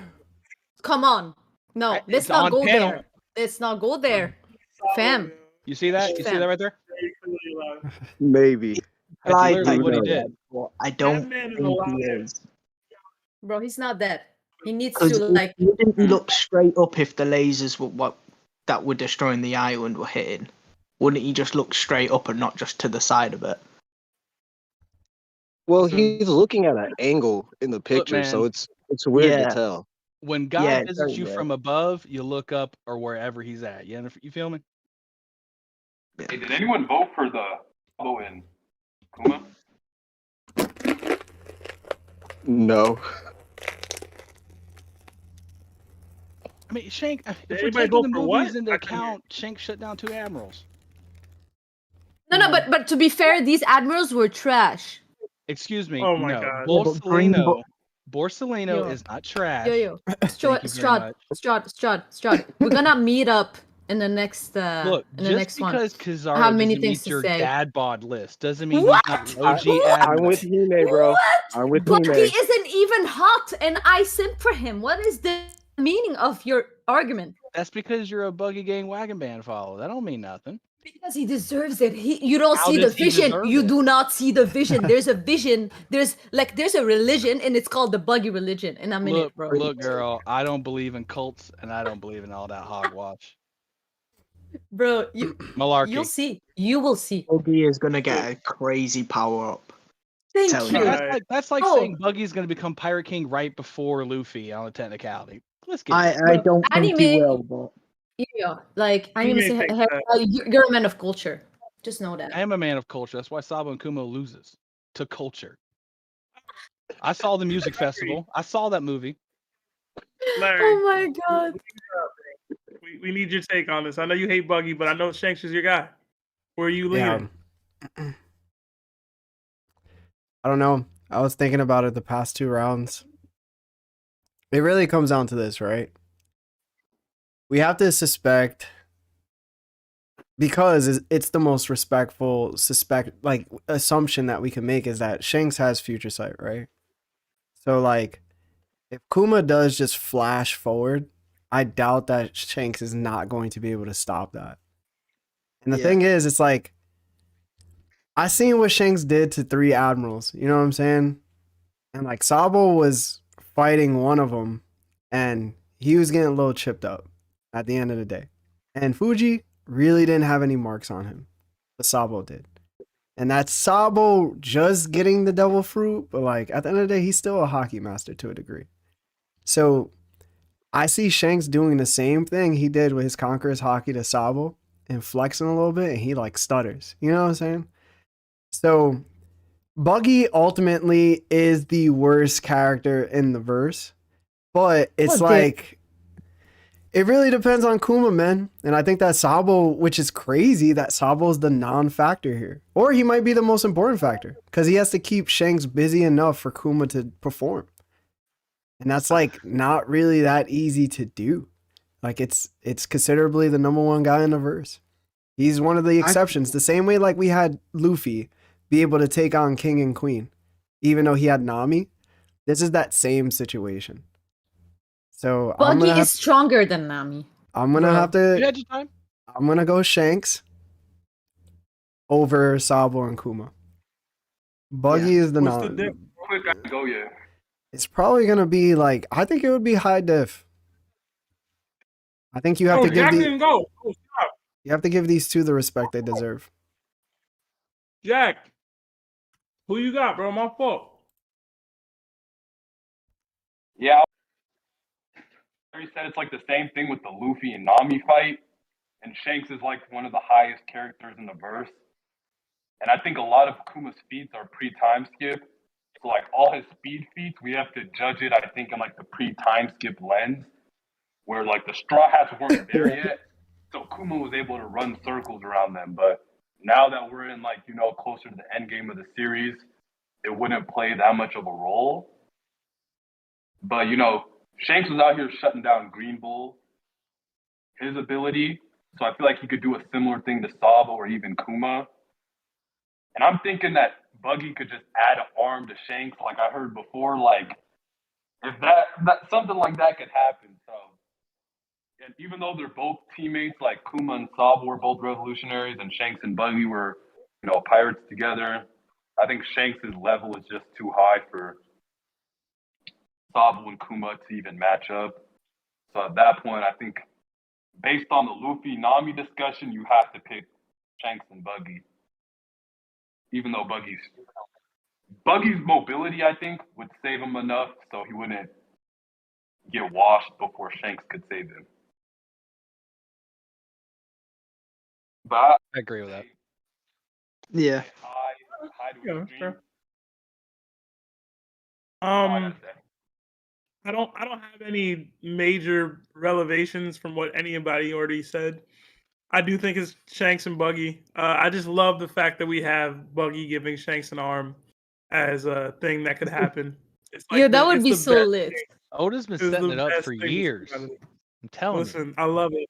I would absolutely love it. It'd probably be my favorite scene in the manga, Loki. No, it Larry wouldn't. would quit on that day. Larry would totally quit on No. that day. But bro, you I could, got you Shanks could and give him Buggy. 3 arms. Shanks Buggy. Shanks already got 3 arms. Pause. Pause. I was about to make that joke. But all right. It looks like Shanks and Buggy are moving along. Of Rip to course, Sabo as and they Kuma. should. Mm-hmm. Well, you put two legends together. What did you expect? Well, not for you to date both of them. Bro, I said I wouldn't date Shanks and I wouldn't date Buggy too. The fuck? You lying. You lying. I'm just a fan of Buggy. You know damn well you like clowns. What? No. Don't make it weird, Hime. We on YouTube. Don't be weird. All right. I thought the next one will probably be the last matchup we have, because I gotta go soon. But Yo, I didn't make the picture for this one. Why Yo, you Larry, getting what out are of the you way? doing? In the long, like 20-minute conversations, bro. My You be bad. thinking. You're thinking real hard, man. Do you have one set up that we can do, or you don't have any No, currently? none. Jesus, dude. All right. Well, whatever. We can start talking about it, and Larry can build it in the background. But I did want to drop y'all and get some other people in here, if that's cool with y'all. Yeah, that's fine. Thank you for letting me on. Cool with me, man. Yeah. Good speaking to y'all. Strahd, can Messy you stay hair. I on? think this is the first time. Yeah, Strahd, stay on for a quick second. Yeah, I'm good. Yeah. Messy hair. I think this is the first time we've interacted, so it was good having you. I love the whole the shtick with the messy hair and the camera angle. It just works, bro. It works. Thank you very much. Yeah, it was nice meeting you, man. Yeah, for real. Thank you, man. You too. I'll be back, hopefully. Yeah, Jack, as Strahd, always, bro. Can you just push everybody down for me, Strahd? Yeah. Just so I can do this. Thanks, bro. And then I guess Seb, just tell Strahd who he needs to put in.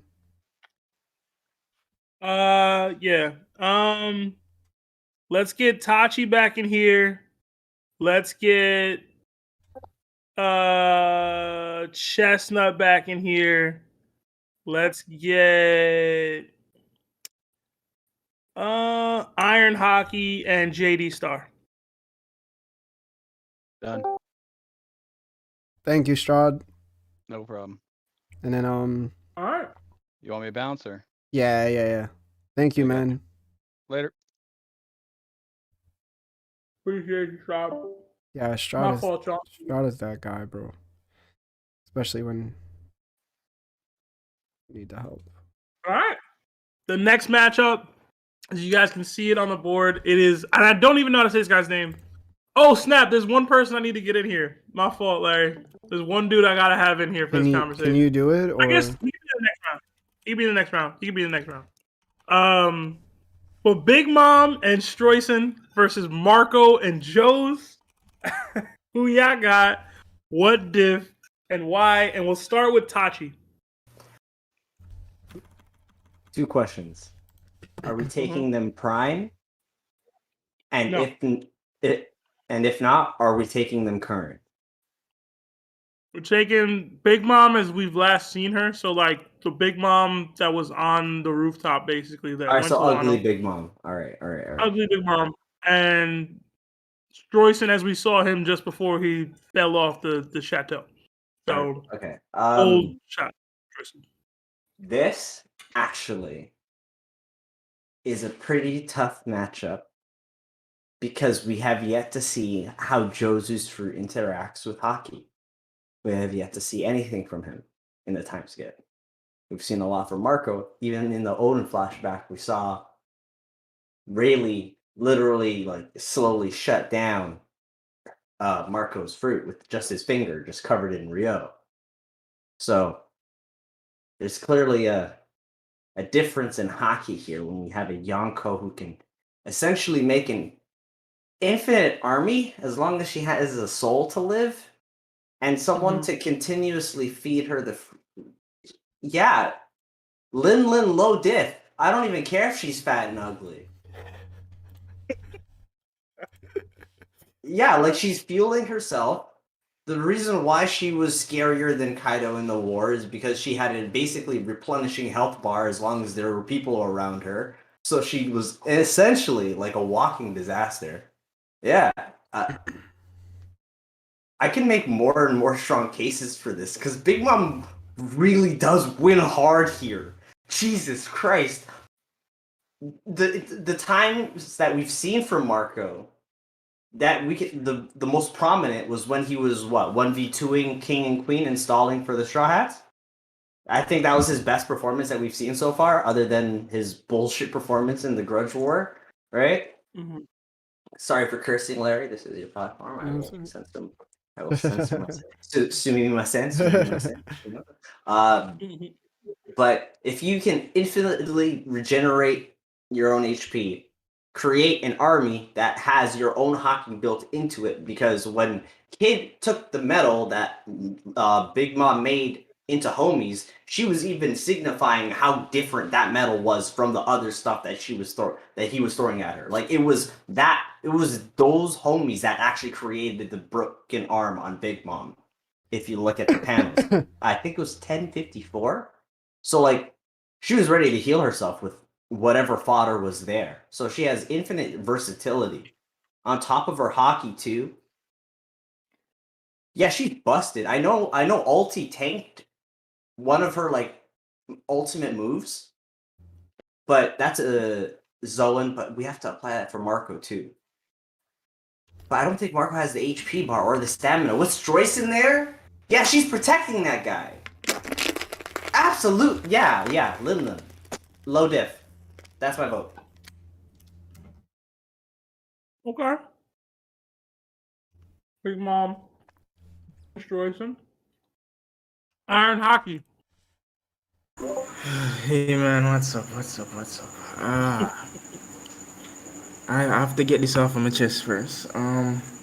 Earlier, the young lady in here, Chestnut, said Nami could take King and Queen. Jesus, she was tripping. No, she was telling the truth. She was spitting nothing but facts. She was definitely Nami tripping. used a toy to kill, to deal with. One at a time, bro. One at a time. Hey. You see, if people keep telling me that, I'm gonna start telling people to start back over One Piece. Because obviously you need to start doing that. If you're gonna tell me Nami is going to be king and queen, she's gonna do lightning him to death. Anyways, we're talking about Big Mom. How is the name pronounced? Struesen and Jozu and Marco. The first things first, we need to get out of the way. Marco is trash. We'll just we're gonna get that out of the way. One thing first, and the next thing is that Jozu, as the person here said, that we don't know a lot about Jozu's abilities, and we don't know how like hockey would fare against it. But knowing that Big Mom is the tank she is, it would definitely have to be Big Mom and Struesen. I would say probably like low diff. I have to agree with him. I can't deny Big Mom is a tank. If you run a truck into that woman, I believe the truck will get more damage than she would. So it's all Big Mom to me. And Struesen, the power to turn anything into food. As he said, it's like a limitless amount of food for her to eat and regenerate and so on and so forth. And we saw in the one arc where Big Mom had just held Marco, and what could he do? He couldn't do shit. He couldn't do anything to her. And Jozu, in terms of like battle strength, sure he's strong. He has the power of diamond, so that would definitely make him strong. And in terms of like durability, he would definitely have to be up there. But I don't think it's to the extent that Big Mom couldn't beat him. So definitely, Okay. Big Mom and I just want to point out the conditions of these battles is that if one of the characters gets taken out, then that team loses. But So I don't think technically, all Marco and Joes have to do is take out Struesen. Oh, that's easy then. I got this. But I don't think Big Mom would allow them to do that. You know, Aaron Hockey, straight up, I'm gonna ask you why not? She doesn't care about her kids or other people in general. She's not going to protect that man. Well, She's just not. It's not in her character. So. Well, you do have you do have a point there on that. However, if you're putting them against two people and they have to work together, what's to say that she won't show some level of competence to protect her teammate? It's not look at how she was fighting with Kaido, you know. So what's to say that she wouldn't team up with them if she had to fight Jozu and Trash Marco? And it wouldn't be something difficult to do. I mean, it's Marco, man. Anyways, yeah. All right. Nah, listen. Those points are valid. I won't deny them. They are valid. But I just want to refocus what the conditions for a W and a loss are for everybody. All right. So I would just say that she protects him, and they couldn't do much to her in order to kill him. You know? Okay. All right. JD. All right, quick question. Are we taking the Jozu who has both arms, or He has both arms. He has both arms. both arms? Both arms. I'm giving both arms. First, I want to say, I like Marco. So I think personally he can handle Big Mom. We've seen him clash with Big Mom before. When he's when he went against Prometheus. Then we've seen him clash with Akainu. We've seen him clash with Kizaru. We've seen him clash with Aokiji. Like, we've seen him clash with all the admirals. I think he's able to keep up with Big Mom. Maybe even keep her distracted while Jozu takes care of, I don't know how you say his name, Struesen. I guess how you say it. I'm not the best at it, but I'm not sure. I want to say Struesen. It might be Struesen. I don't know. I think, bro, he's old. Like, bro died from falling off a building. Like, Jozu, I think, could just smack him with his diamond fist and he gone. He going to sleep. While Marco takes care of Big Mom. Marco went against two Yonko commanders and handled them by himself. What's to say he can't handle just Big Mom by himself? Handle's a strong word, but okay. He was throwing them around like a rag doll. I mean, yeah, they were keeping up, but he did that to two of them. Let's be honest. So All right, I so would. you got. All right. Can I ask you a question? Go ahead. So because Marco dealt with King and Queen, he's going to take on Big Mom. Just listen to me now. Big Mom, Charlotte Lillian, Yonko.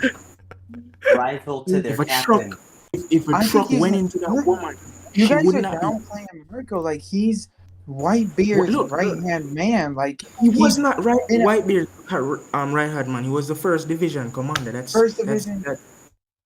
He was not no right hand man. After Odin.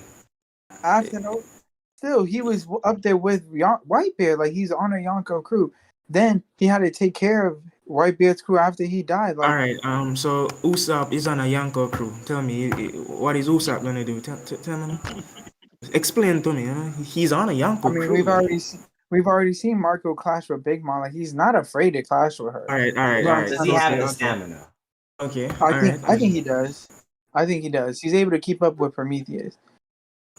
You guys are downplaying his devil fruit. So the pineapple head guy is going to just keep up with a cloud. All right. I mean, if that's the way you see, no problem. He can keep up with Big Mom enough for Jozu to take on Struesen. If that's the case, we're Seb's how is Struesen just not chilling in a hat? I'm sorry, I have to say this, but how is Struesen just not chilling on her back, like on top of It would be Hera now because Zeus is with Nami. Yeah, Zeus is with Nami. It'd be Hera. Yeah, so like 100%, he'd be riding on that Nimbus cloud with her, and she'd be like, "Yo, make me cake." All right, cool. Here's the cake. Okay. Head cake. JD, who did you say you got? I'm sorry. Iron. I got JD. Marco and Jozu. I'm gonna say high diff. I do. Okay. All right. Chestnut. Who you got? What diff? And why? Listen, I usually always try to take the people that everybody underestimates, but as the biggest Big Mom stan that there is, Big Mom is extremely low diffing just anybody in the vicinity. It's not even close. I feel like a lot of people downplay Big Mom when she probably has some of the best feats in the verse, especially against like Luffy and the Straw Hats. Other than Kaido, like in the Kaido fight with Luffy, like Big Mom has just been showing time and time again that not only can she tank attacks, like she was able to tank multiple attacks from Kid and Law, whose Devil Fruits were awakened and are probably some of the strongest. The ability to create homies, the ability to just not really be damaged by anything. Like they have to use like Duraneg attacks to damage Big Mom. And from what we've seen of from what we've seen of Marco and Jozu, like they just don't have like the Duraneg ability. Like the only person who I think is going to be like a substantial threat is Kaido, and we saw them clash before and they were basically equal. So unless you're a Kaido level threat like Luffy or Shanks, like it's just going to be too easy. Like low diff, Big Mom and Struesen win. Okay. All right. Do we want to drop or do you want to give your take now, Larry? I give my take Yeah, I wanna hear Larry's take. since Chestnut is here. Chapter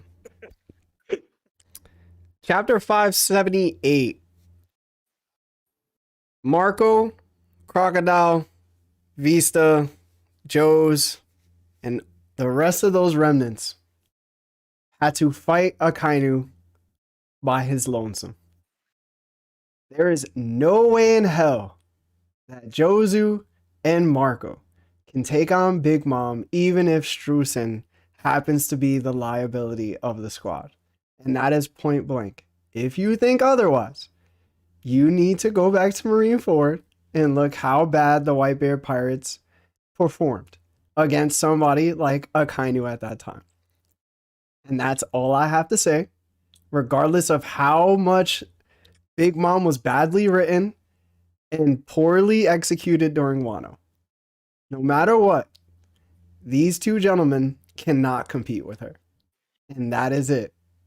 I am done. All right. That's a beautiful TED Talk. I can agree with that. You know the funny thing is, sorry to cut yourself. The funny thing is, when I see Larry go back to chapters, he's dead serious with these things. It's like he's reading the scriptures, the One Piece chapters.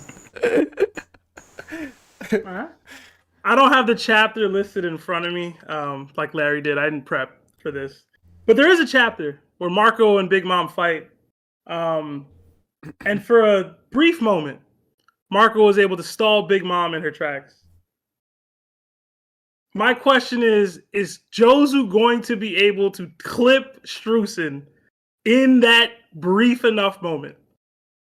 He's fast, he's big, he's got hockey, he's a diamond user. Could he get Struesen up out of there? I don't think there's a chance that Marco and Joes can actually beat Big Mom. I'm not going to claim that. But for the parameters of this fight, specifically, they just need to get Struesen up out of there. And Big Mom, like I pointed out earlier, she does not care about her crewmates or anybody for the most part. And beyond that, she's known to take it out a lot. She's like, whether it's a goof, a gag, whatever. So all right, she's portrayed as somebody who can be taken advantage of. I can totally see her losing this fight. So all right, will I pick against her? I don't know. Because honestly, ultimately, Struesen is like the perfect partner for her because he can quench all of her hunger pangs. So I do kind of want to see Big Mom go farther into this route, into this battle dome. Yeah, but I feel it's Struesen as her partner. Do I think Joe? I do think Joe's would probably get Struesen out of there, bro. I'm gonna be honest. I really think so too because look at Whole Cake Island. Like, look at what happened to him. They just took him out without even Like he fell off of a building and stuff. He died off of that. Like what's to say Jozu can't take him out? Yeah, bro. Like he fell and was knocked out. Like Joe's hacking that guy up. Like I don't think they would beat Big Mom, but I think they can distract Big Mom enough to get to Struesen and win the fight like that. Right. I don't think there's a chance they can defeat Big Mom. I But think Big they Mom's have better character, teamwork than they do with Struesen and Big Mom. Big Mom's character does not tell me she's gonna protect that man at all. All right. Does not tell me she's gonna go out of her way to make sure that he's okay. He's gonna get put, and she's gonna be like, LOL. And then and then we have Marco who could heal Jozu, and in the circumstance he's getting his butt whooped. All I'm saying, I'm just gonna ask a question. If you have a tank, and you put like 2 soldiers behind that tank, or even 1, when you have to fight both of them, don't you have to go through that tank first before you can get to the soldier, right or wrong? That's only if the tank is parked in front of the soldier. Big Mom don't care about Struesen. But the point I don't is, see her after but the point is, don't you have to go through the tank first? Listen, I mean, if she was losing, she would take his soul just to gain more power. And That's the type of thing she would do. wouldn't even be dead. But the thing I don't understand is you see the stipulation. It's very funny and very tricky because guess what? Seb said that the stipulation is that if one character is gone, that means the opponents would win the fight. Correct? Yeah. So, but we all believe that even if Struesen wasn't there, both Jozu and Marco couldn't beat Big Mom. So, I still try to wrap my brain around this, and how would you like factor that? Iron. Iron. My point. Hold on, Tachi. Iron. My point was specifically, we've seen Marco stall Big Mom. It's literally happened on panel in the canon. Yeah. And that's all he has to do because Struesen can absolutely not compete with Joe's. He's just not capable. And this isn't he can separate his body or anything. He's just a guy who can cut some food. But or we know cut Big stuff Mom There's nothing he would be able to do to protect himself from Joe's. But it we would know be Big Mom to keep 100% things. reliant upon Big Mom to protect him. And again, I've seen Marco stall Big Mom. He can't defeat her, but he can annoy her enough that Joe's can bum rush Struesen. Like that's not unfeasible to me. All right, but I'm still right. leaning Big Mom because maybe she's like, well, this is my chef. I'm gonna make sure he's okay. But like that's not her character either.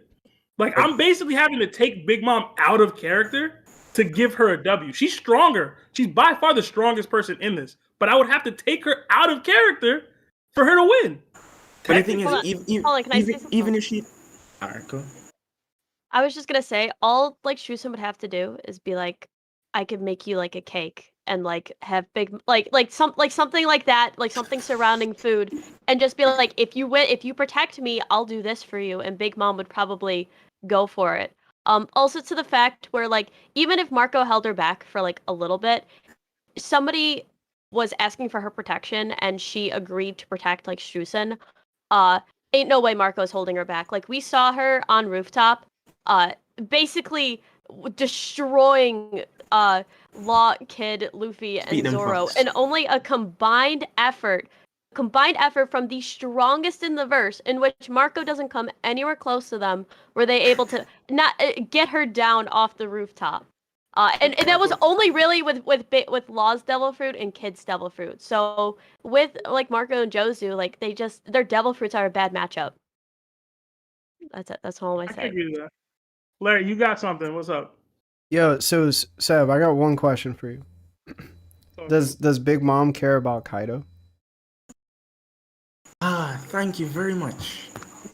So she doesn't. I didn't ask you that. I asked you yes or no. Does she care about I Kaido? said she doesn't. Did I not answer your question? So she doesn't, right? I can elaborate on my answer. Hold on. No, I'm asking a question. It's a yes or no. Does she care about him?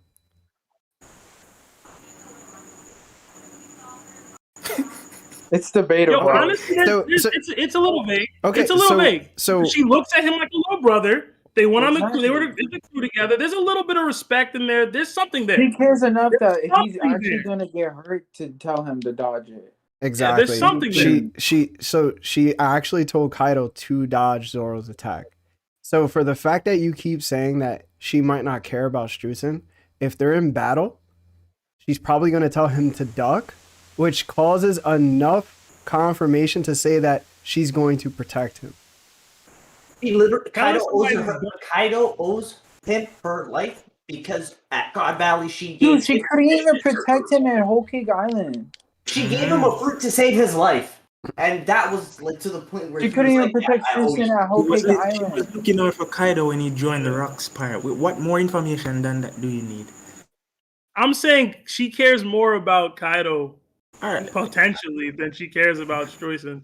She doesn't Which, even care I mean, about her own kids enough. All right. Can You you think just she cares about take out the Struesen? stipulation about caring about the next teammate and you just work together and fight against them, because that's the only way we're going to come to the same agreement here.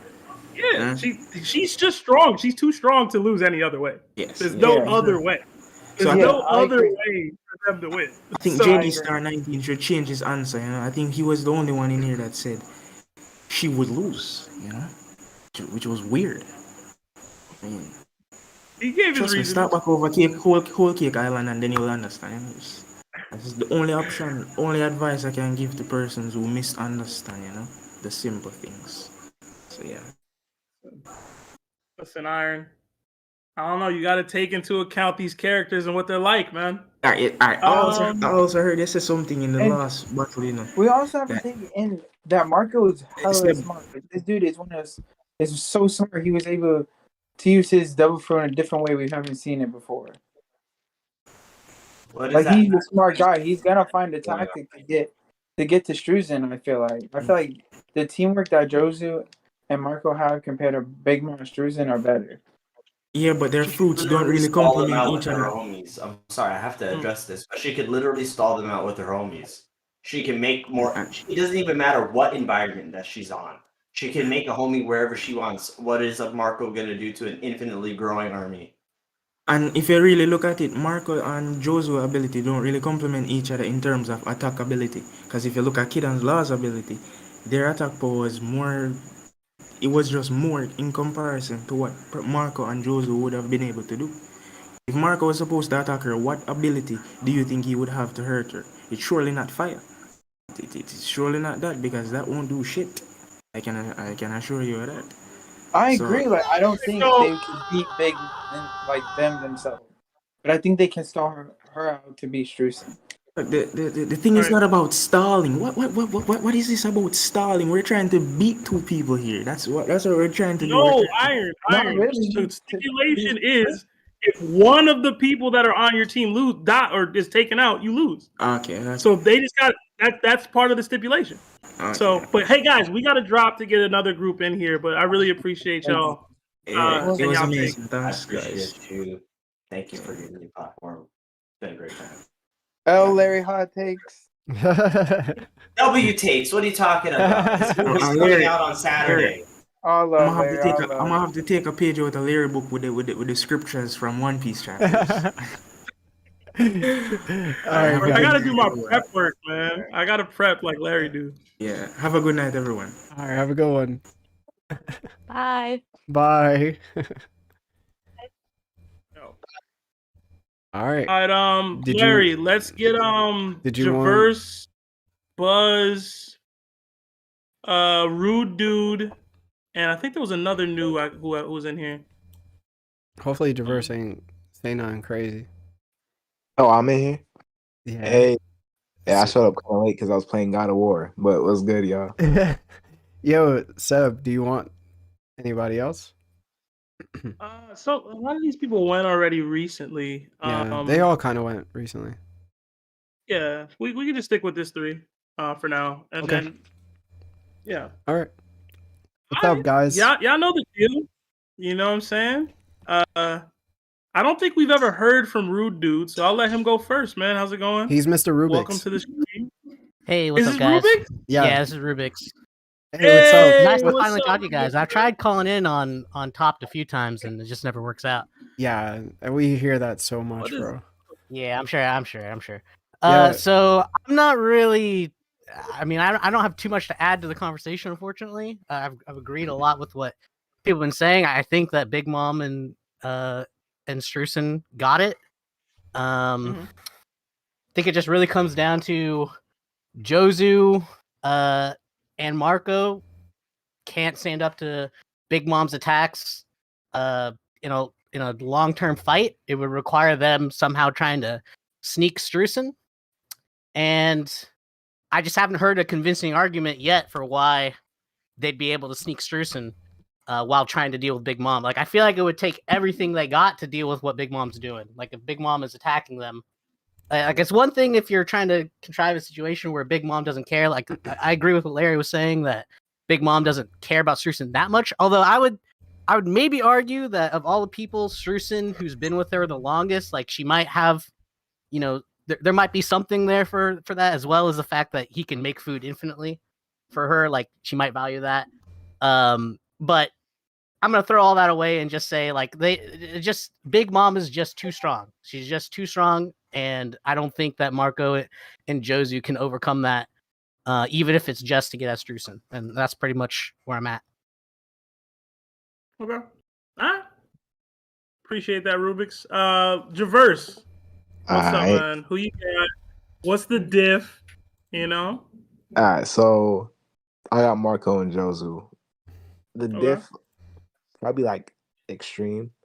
It's mostly because we've seen Marco hold off Big Mom before. They had the little tussle in Onigashima. And I think like that's enough time for Jozu to really get in there and get Struesen. I don't really know how strong Struesen is. We've seen him make a cake out of whole cake chateau. But I don't feel like he's taking one strong shoulder from Jozu, And Big Mom can. I don't think Big Mom's gonna value him that much. She's killed more important people just for upsetting her slightly. All right. I mean, that was my argument as well. I see it similarly, but whether Struesen can survive the Jozu shoulder bump is I don't see it. He uses hockey. He's made a diamond. This dude was incapacitated because he fell really hard. Yeah, like He's Struesen's old. like a real like one tap character. I feel like he's very they one just tap. need one attack and it's over. He mess around and get one tap by one of Big Mom's attacks getting deflected. Like, he's legit. And I know I brought HG in specifically for this, Larry. He's the Struesen guy. Ace, I'm gonna get to you in a bit, but I'm gonna go to Buzz next. All right.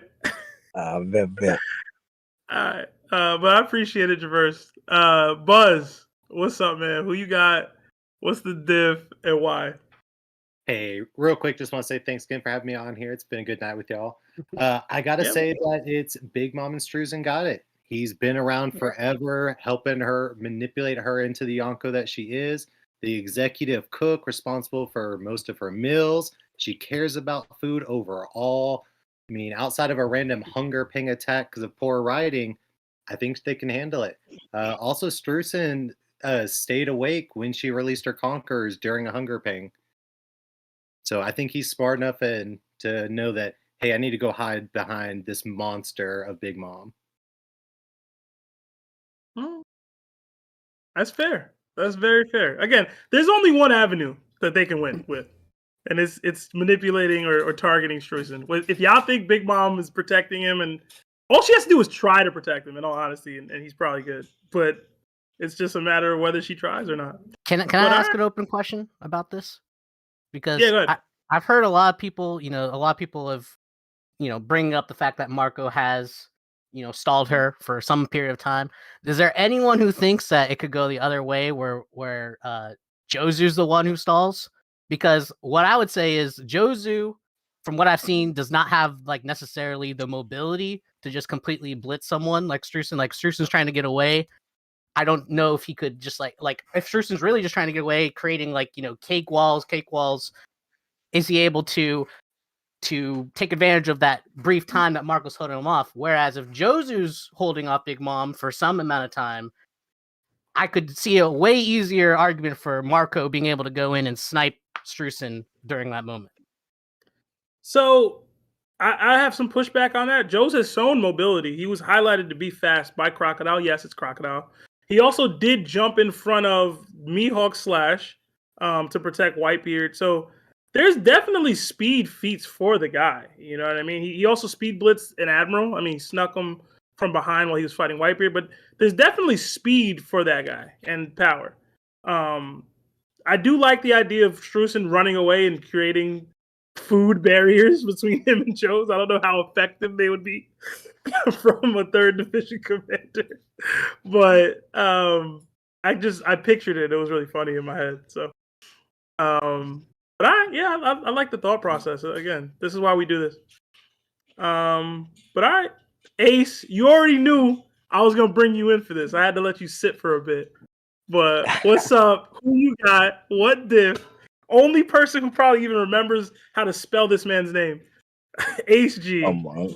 Struesen, bro. I appreciate you giving him the love that he deserves. But I'm going to give this to Big Mom and Struesen, but Struesen not really a factor in this. When I say he's Madara level, I'm more talking about him on an intellectual level that he's manipulated Big Mom. But when it comes to a battle, Big Mom, she did lose a 2v1 before, but that was to two characters with awakened devil fruits. And I don't think Jozu or Marco awakened their fruits yet, if I'm not mistaken.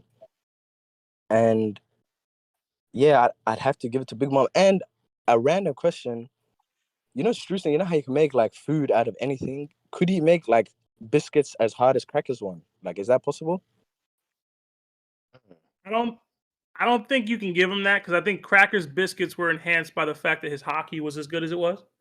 Right. He might be able to make biscuit soldiers in that light. I don't think you can replicate the durability or the hockey or what made them as good as they were. But that's my view. I mean, maybe if he can do that, we might be talking about somebody else. We might have a winner of this bracket right now. But you know, Right. But if we're not gonna give him that, I still give it to Big Mom. Big Mom like 2v1 Marco and Jozu. I think she'll take that on. I don't know who even has like the hockey feats between those two to even damage her internally. We already know how durable she is. Plus, with Struesen as well, I don't know if Big Mom's character is not really a caring one at that. So I don't know if she'll try to save Struesen life. Is it an automatic loss if Struesen like dies? Like that means like it's an automatic loss. Instant loss. Okay. So that it's like means in that Dynasty Warriors where you had to protect a random person and like if they died. Yeah. I get it now. So that kind of changes it. Not by much. I feel like Big Mom could just put him on top of like the clouds that she rides on and stuff like that. If she had to protect Struesen, I think she would be able to. And I feel like Struesen would be one of the only few people she'd willingly protect. Maybe. I don't know. You know how much I love Struesen. That guy's Madara. And when he gets proven right, you're all gonna be apologizing to me. It's never gonna happen, bro.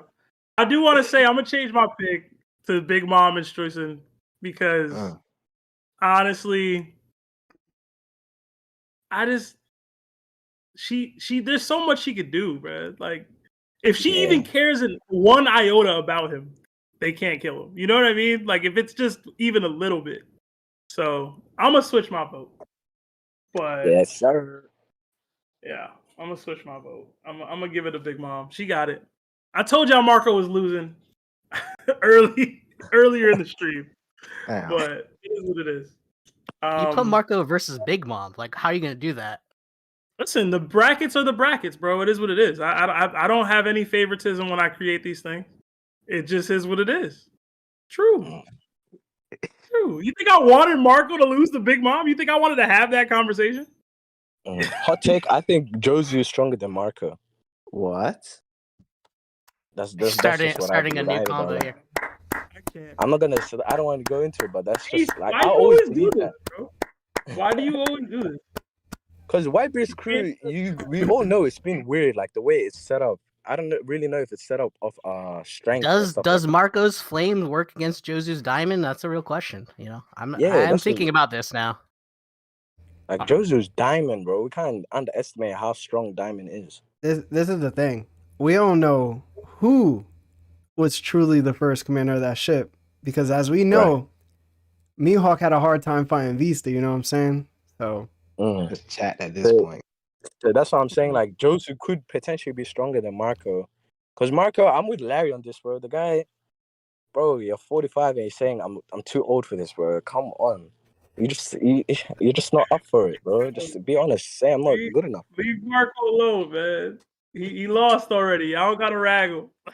Man, that guy should stick to being a doctor, bro. Oh man.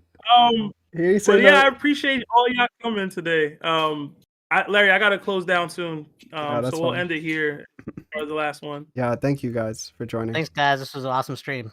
Yeah, I appreciate that. Thank y'all. Yeah, Jay. Yo. Jay, you gotta get in earlier, bro. I need you in here. I was beating God of War 3.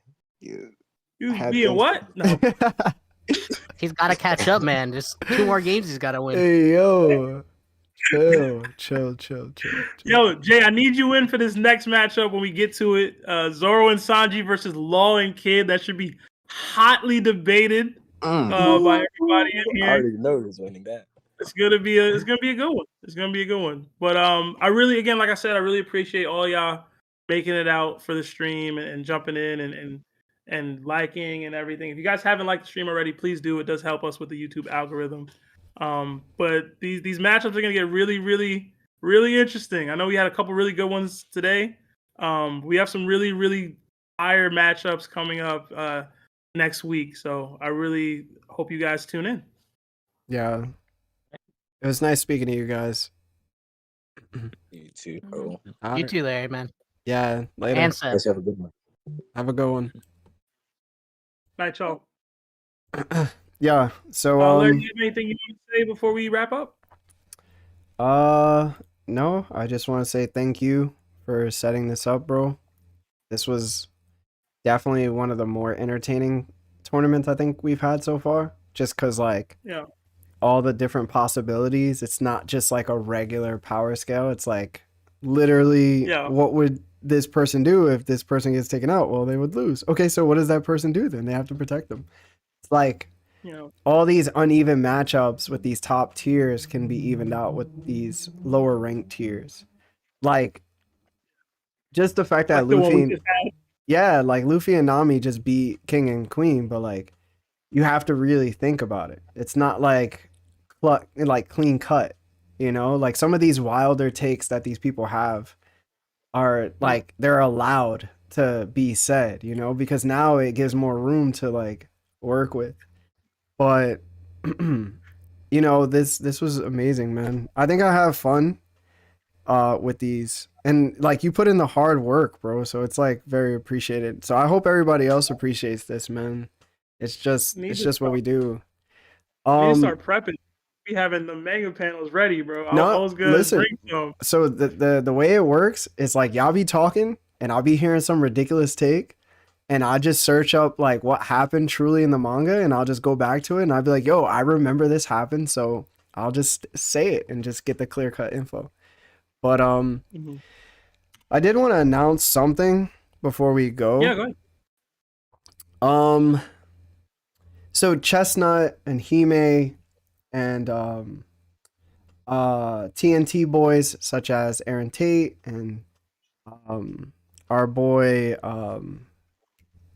Nurtaku, yes. They brought it to our attention that maybe they would want to do some like affiliation thing.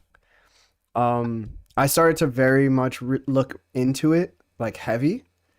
That way we can sort of be like not like an organization necessarily. It's still like in the works, but I'm just thinking about certain things that we can do in order to benefit people who want to be affiliated.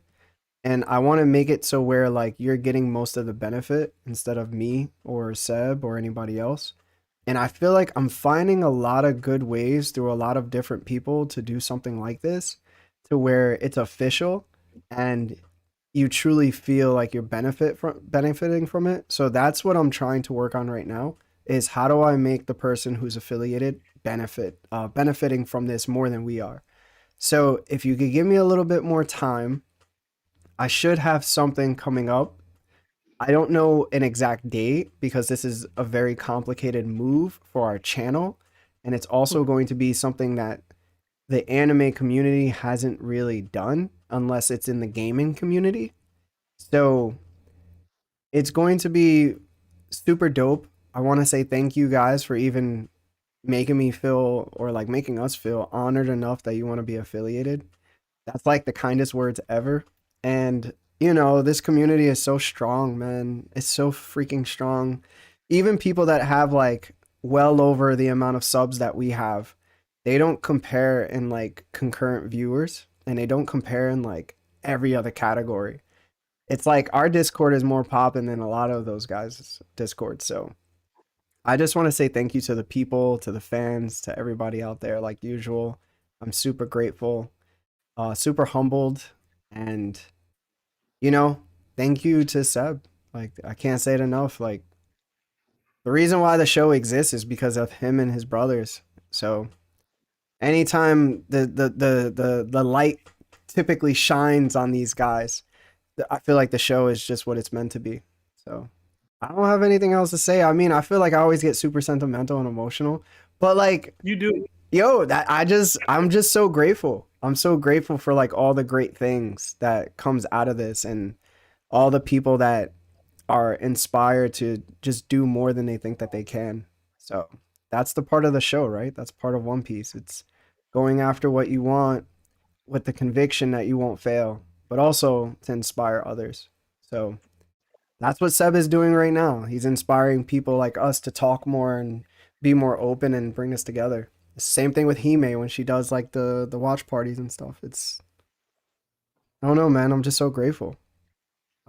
I just feel like just telling everybody how grateful I am. Well said, man. I mean, y'all know me. I don't get that sentimental, but that's why I got Larry here to let me do it for me. But he echoes all the same sentiments that I feel, even if I don't express them as often as he does. It's really great to be a part of a community like this and be able to meet new people and interact with new people. And like I said, we decided to do the Davies Dark tournament so that we gave y'all a chance to be a part of this more directly, because I know we don't have a huge capability to do the call-ins every week. So being able to touch base and talk to each of you guys, whether it's power scaling or whatever, it's really fun, and it's a highlight of my week. I know it's a highlight of Larry's. So keep on coming back. We're gonna keep putting out more content like this, and hopefully engage with you guys as much as possible. So yeah. So thank you, everybody. Appreciate you. I hope you have a safe and beautiful night. And we can't wait to do this again next week. Will it be the same time, Seb, or is it going to be another time? It might be a little earlier, because if we want to go longer, we got to start earlier. So, yeah. And I do want to finish the first round at least. Okay. And again, these next couple debates are going to be really hotly debated, I think. So, yeah, should be fun. Yeah. Yeah, you think there's a chance we could get the twins? We'd have to change the day.